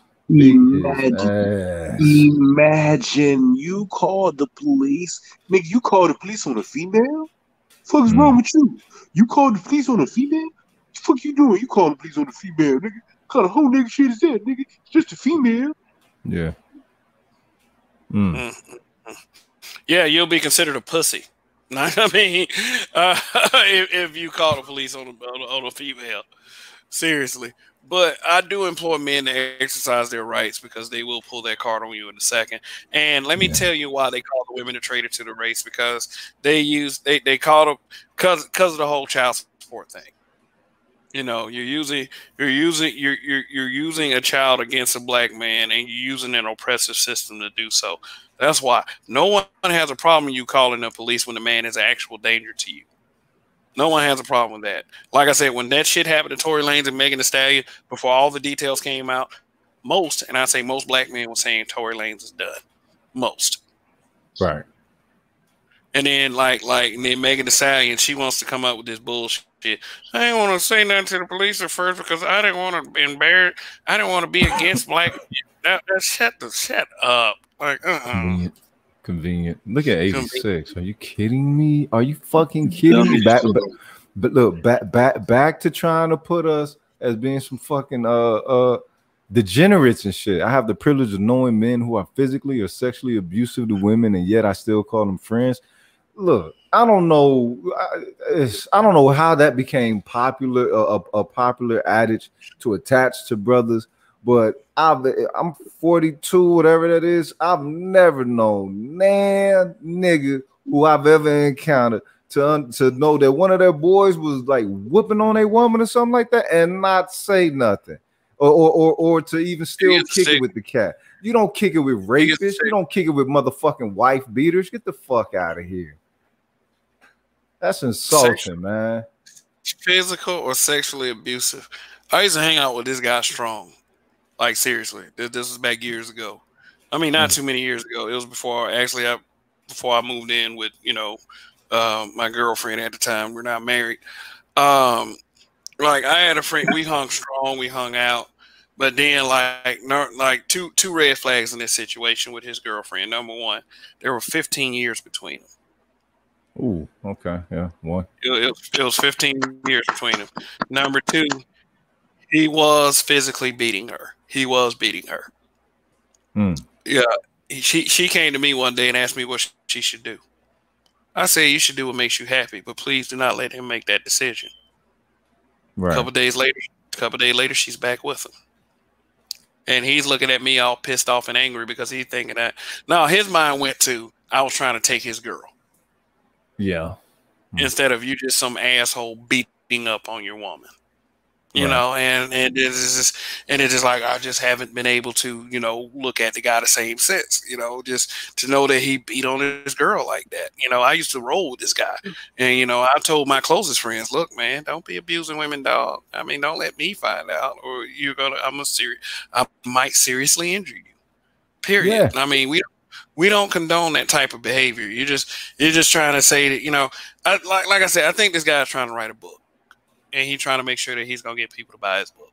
And bitter women, yeah, they gravitate toward this kind of material. But we are on the last stretch because physical safety is the last section. All right. But y'all have anything else to say about this? I have the privilege of knowing me. Shit. Yeah. All right. 87. I can videotape women in public, often without their consent, with male complicity. And men and women do this shit. I've seen it 100 times. Yeah, we have a YouTuber that says she follows black men, white women couples. Mm-hmm. Oh, really? And you know what? I got timed out in the chat because I said the bitch was crazy and that shit was weird and goofy. But they timed me out because they suck up to the bitch. Okay, I mean, so whoever you are, you know who you are. You know if you're listening. Wow. Hey, seriously. I can be courteous to I can be courteous to a Oh yeah. Video. Okay, let me get back to the videotape. There's a lot of YouTube video where they do gold digging pranks. Right. Yeah, and he probably might talk about that too. Well, hey, you know what? Hey, I'm sorry that we're exposing bitches. But I call those men unsung heroes. I call them unsung heroes. Okay, number 88. I can be courteous to a person of the opposite sex that I do not know and say hello or hi and not fear that it will be taken as a come on or fear of being stalked because of it. Oh, God. He's reaching. Here we go. Men are predators. Hey. They're always. Hi. Oh, that bitch want to fuck me. Hey, Hey, come here. Where you going? No, let me fuck you. Doesn't happen like that. He got like eight predator contexts up in here associating this shit with black men. That's bullshit, man. That's bullshit. Niggas ain't gotta be predators, man. Shit, we the fucking creators of game. We the creators of charm, swag. Everybody mimics our methods of engaging the compliments. Get the fuck out. At this point, I can create a list that would be 95, and it would be black female privilege. 195. 1,095. Wigs for protective hairstyles. Yeah, you just go.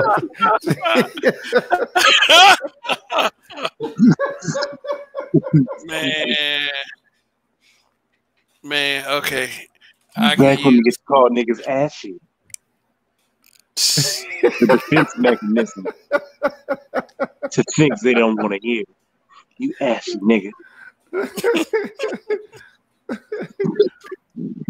Okay, here's 89. I can use physical violence or the threat of physical violence to get what I want when other tactics fail in a relationship. There we go. Predator again. Black women excel at doing that shit, so fuck all that, nigga. I mean, I just heard a couple bitches talk about some grits on the stove. Yeah, my dad told me a story about somebody he saw. You know what I'm saying? His woman caught him fucking on some other chick, and she threw rice on both of them. Third degree burn. Man, did you ever hear the story of Al Green and how his old lady threw hot grits on him? Yep. Sticky grits. Ooh.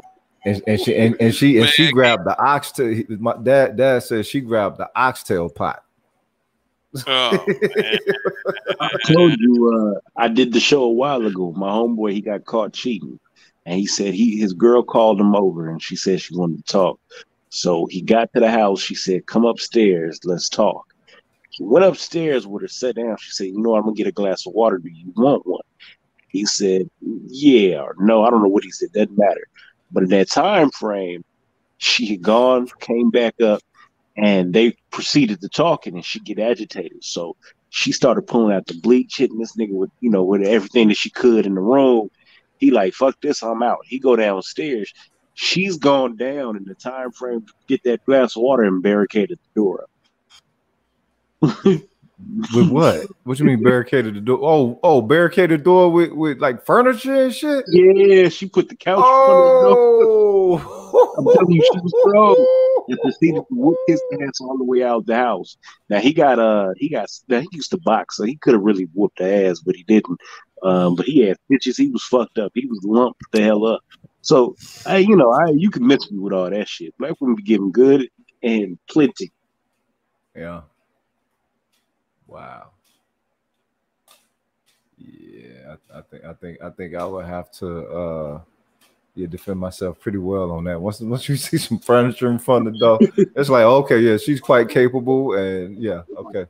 Oh yeah, no, that nigga, he was fucked up. He said she threw bleach on me, nigga. I couldn't see. I was dying. Oh nah.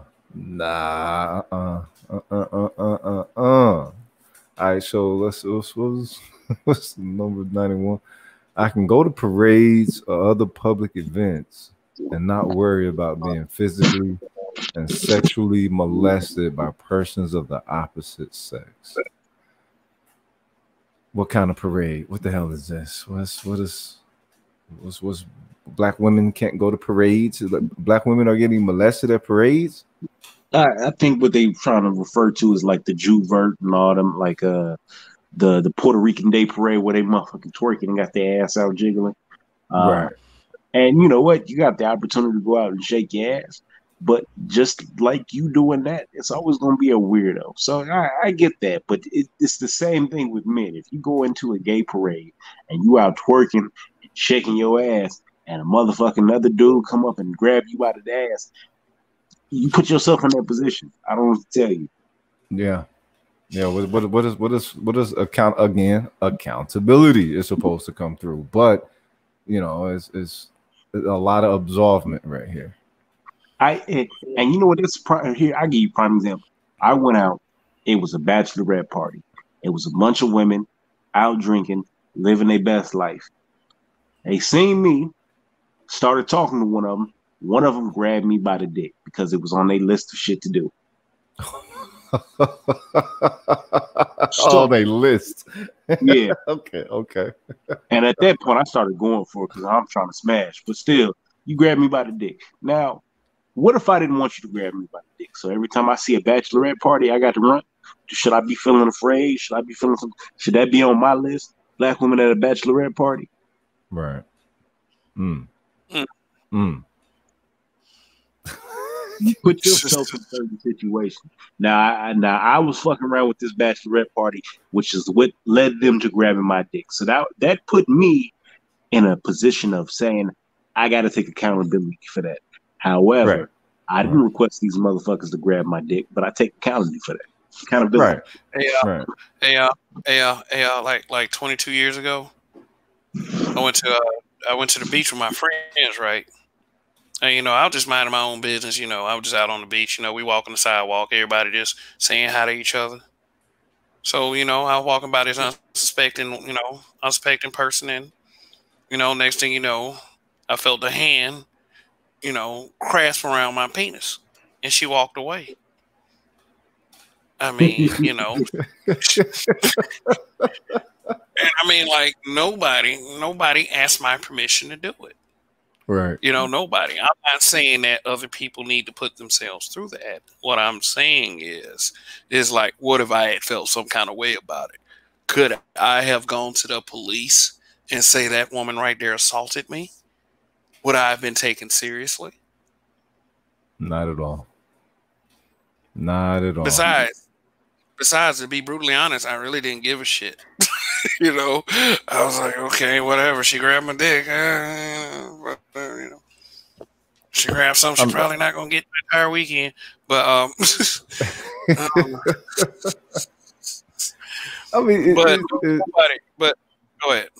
No, that's true. Go ahead, fam. But nobody does 92, man.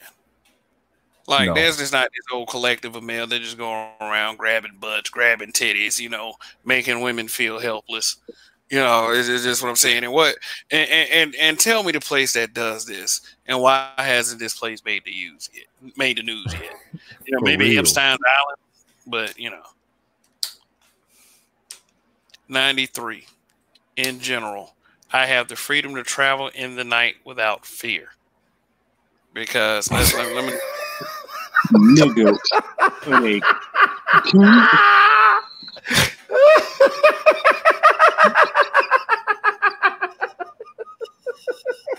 Every goddamn body got the freedom to travel tonight without fear.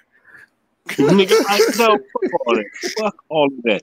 Listen, as a black man, me getting out at nighttime, nigga, I'm always checking my soda. Where the fuck are the police at? These motherfuckers might come and kill me. Hold on. Exactly.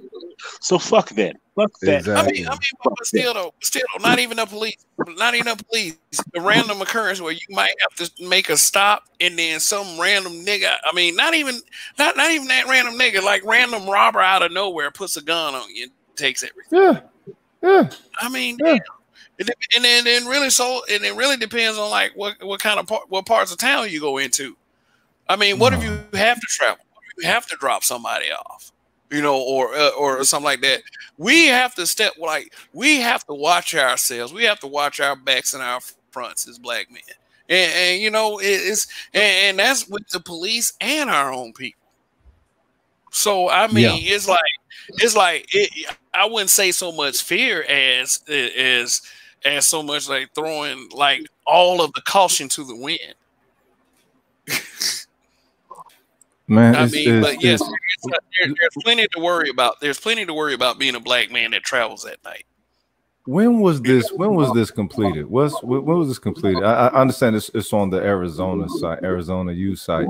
But you know, did he do this like what 2 years ago? Because sometimes sites will do that. You know what I'm saying? It'd be like a 2-year-old piece, but then they'll put it up fresh. This shit gotta be old. Ain't no way. This motherfucker wrote this back in the 1960s. All right. Well, yeah. I wonder was this year, March 21st.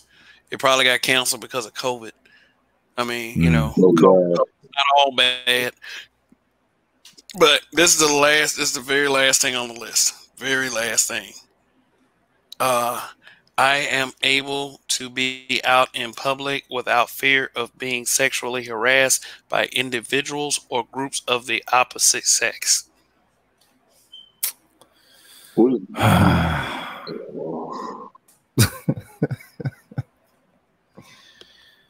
Oh man. I'm drained. I'm okay. Hold up. He got a jewelwoods.com. He even got a damn website. Okay. This might actually tell us when. It might actually tell us when this was written. Because this is about the end of the broadcast. Because I'm about as drained as you are. Yeah. Like more moist than fresh baked brownies with the soft recipe. Like this site can't be reached. Jewelwood.com. That shit don't need to spread no more. Yeah, let me see if I can find it. Let me see if I can find it real quick. I just want to see what black male privilege checklist. Complete foolishness. Checklist. Maybe it's got a He wrote this in 2008. Knew it. Okay. All right. Yeah. It had that feel. I'm like, there's no way he wrote this shit this year. Ain't no way. Yeah. And the thing is about that checklist right there is a lot of the talking points are used in 2020. A lot of them. Yeah. 2008 was full of moist fuckery. So yeah. Yeah. I mean, isn't that the year where Obama made that famous Black Dad? No, that was 2009 when he made that speech. But you know, it was going into moisture. I mean, you know, the speech where he said black dads need to be there for their kids. Oh man, this is I swear to God. Okay. Okay, so he wrote it in 2008 and AU put it up this year. Okay. Yeah. Jewel Woods. Jewel Woods. Yeah. Mama proud, daddy disappointed.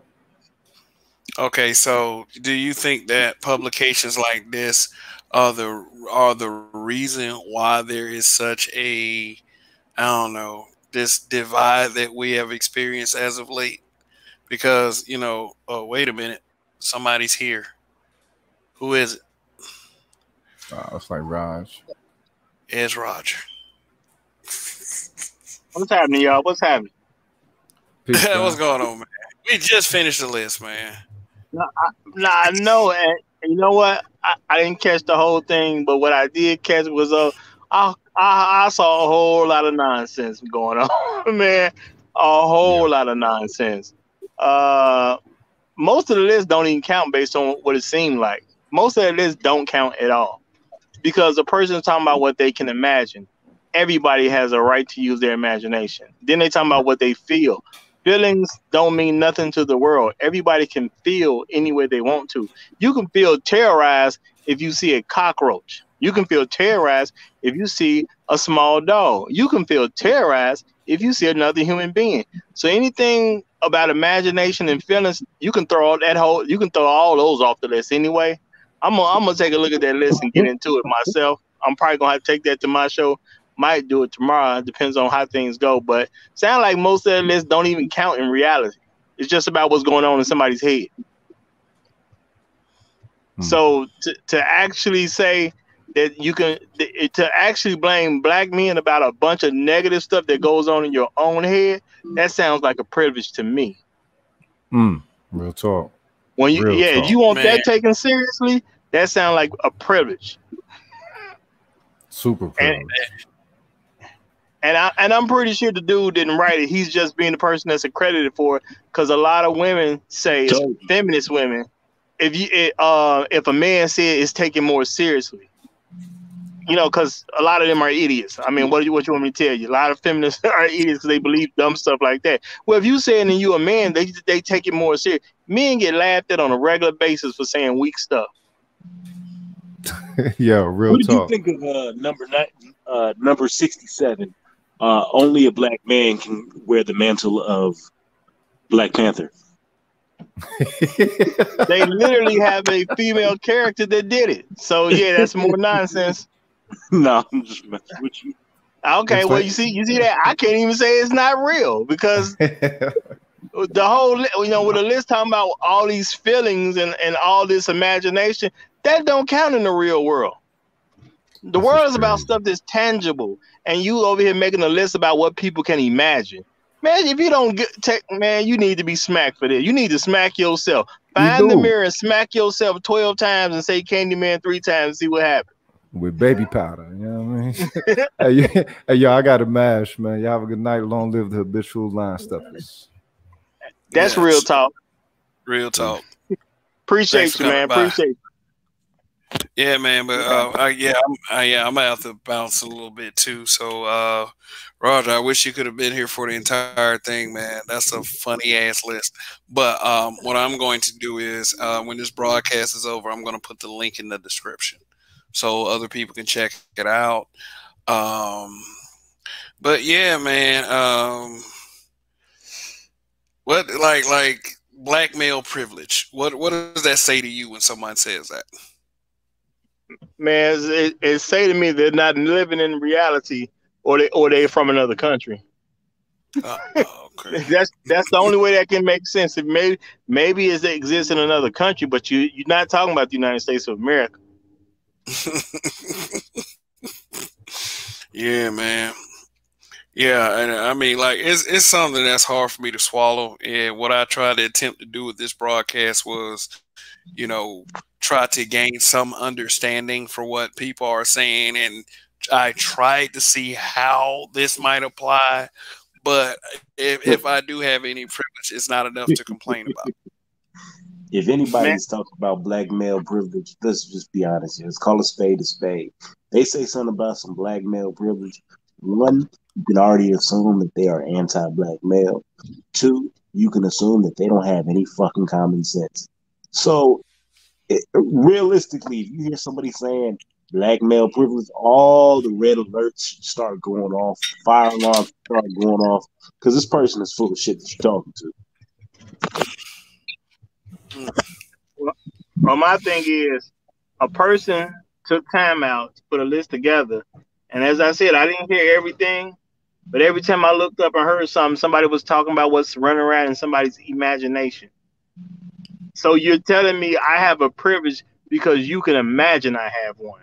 If that ain't the most nonsense type of argument I've ever heard, I have a privilege because you can use your imagination, not me using my imagination.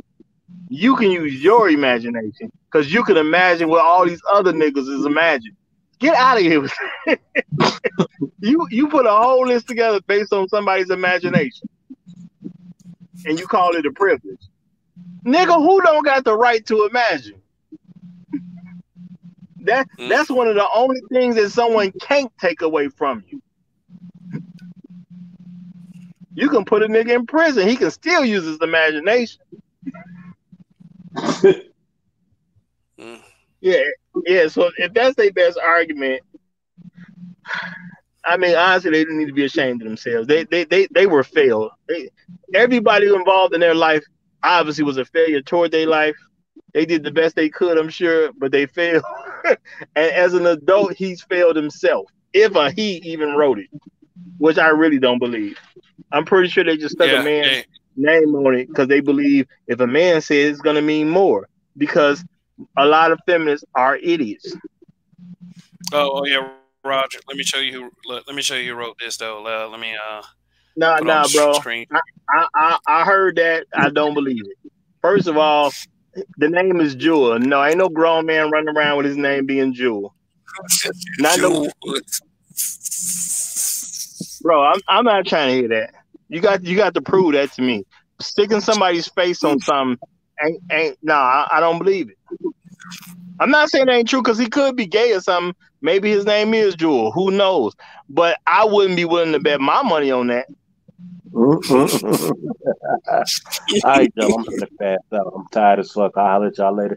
Long live the bitch. I gotta disappear too. So I just wanted to pop on for a moment and say this, but man, this whole thing was a bunch of mess. You know what I'm saying? Talking about my privileges based on somebody imagining what I can imagine. Get out of here. You imagine what I can imagine, and now I got privilege. Man, get out of here.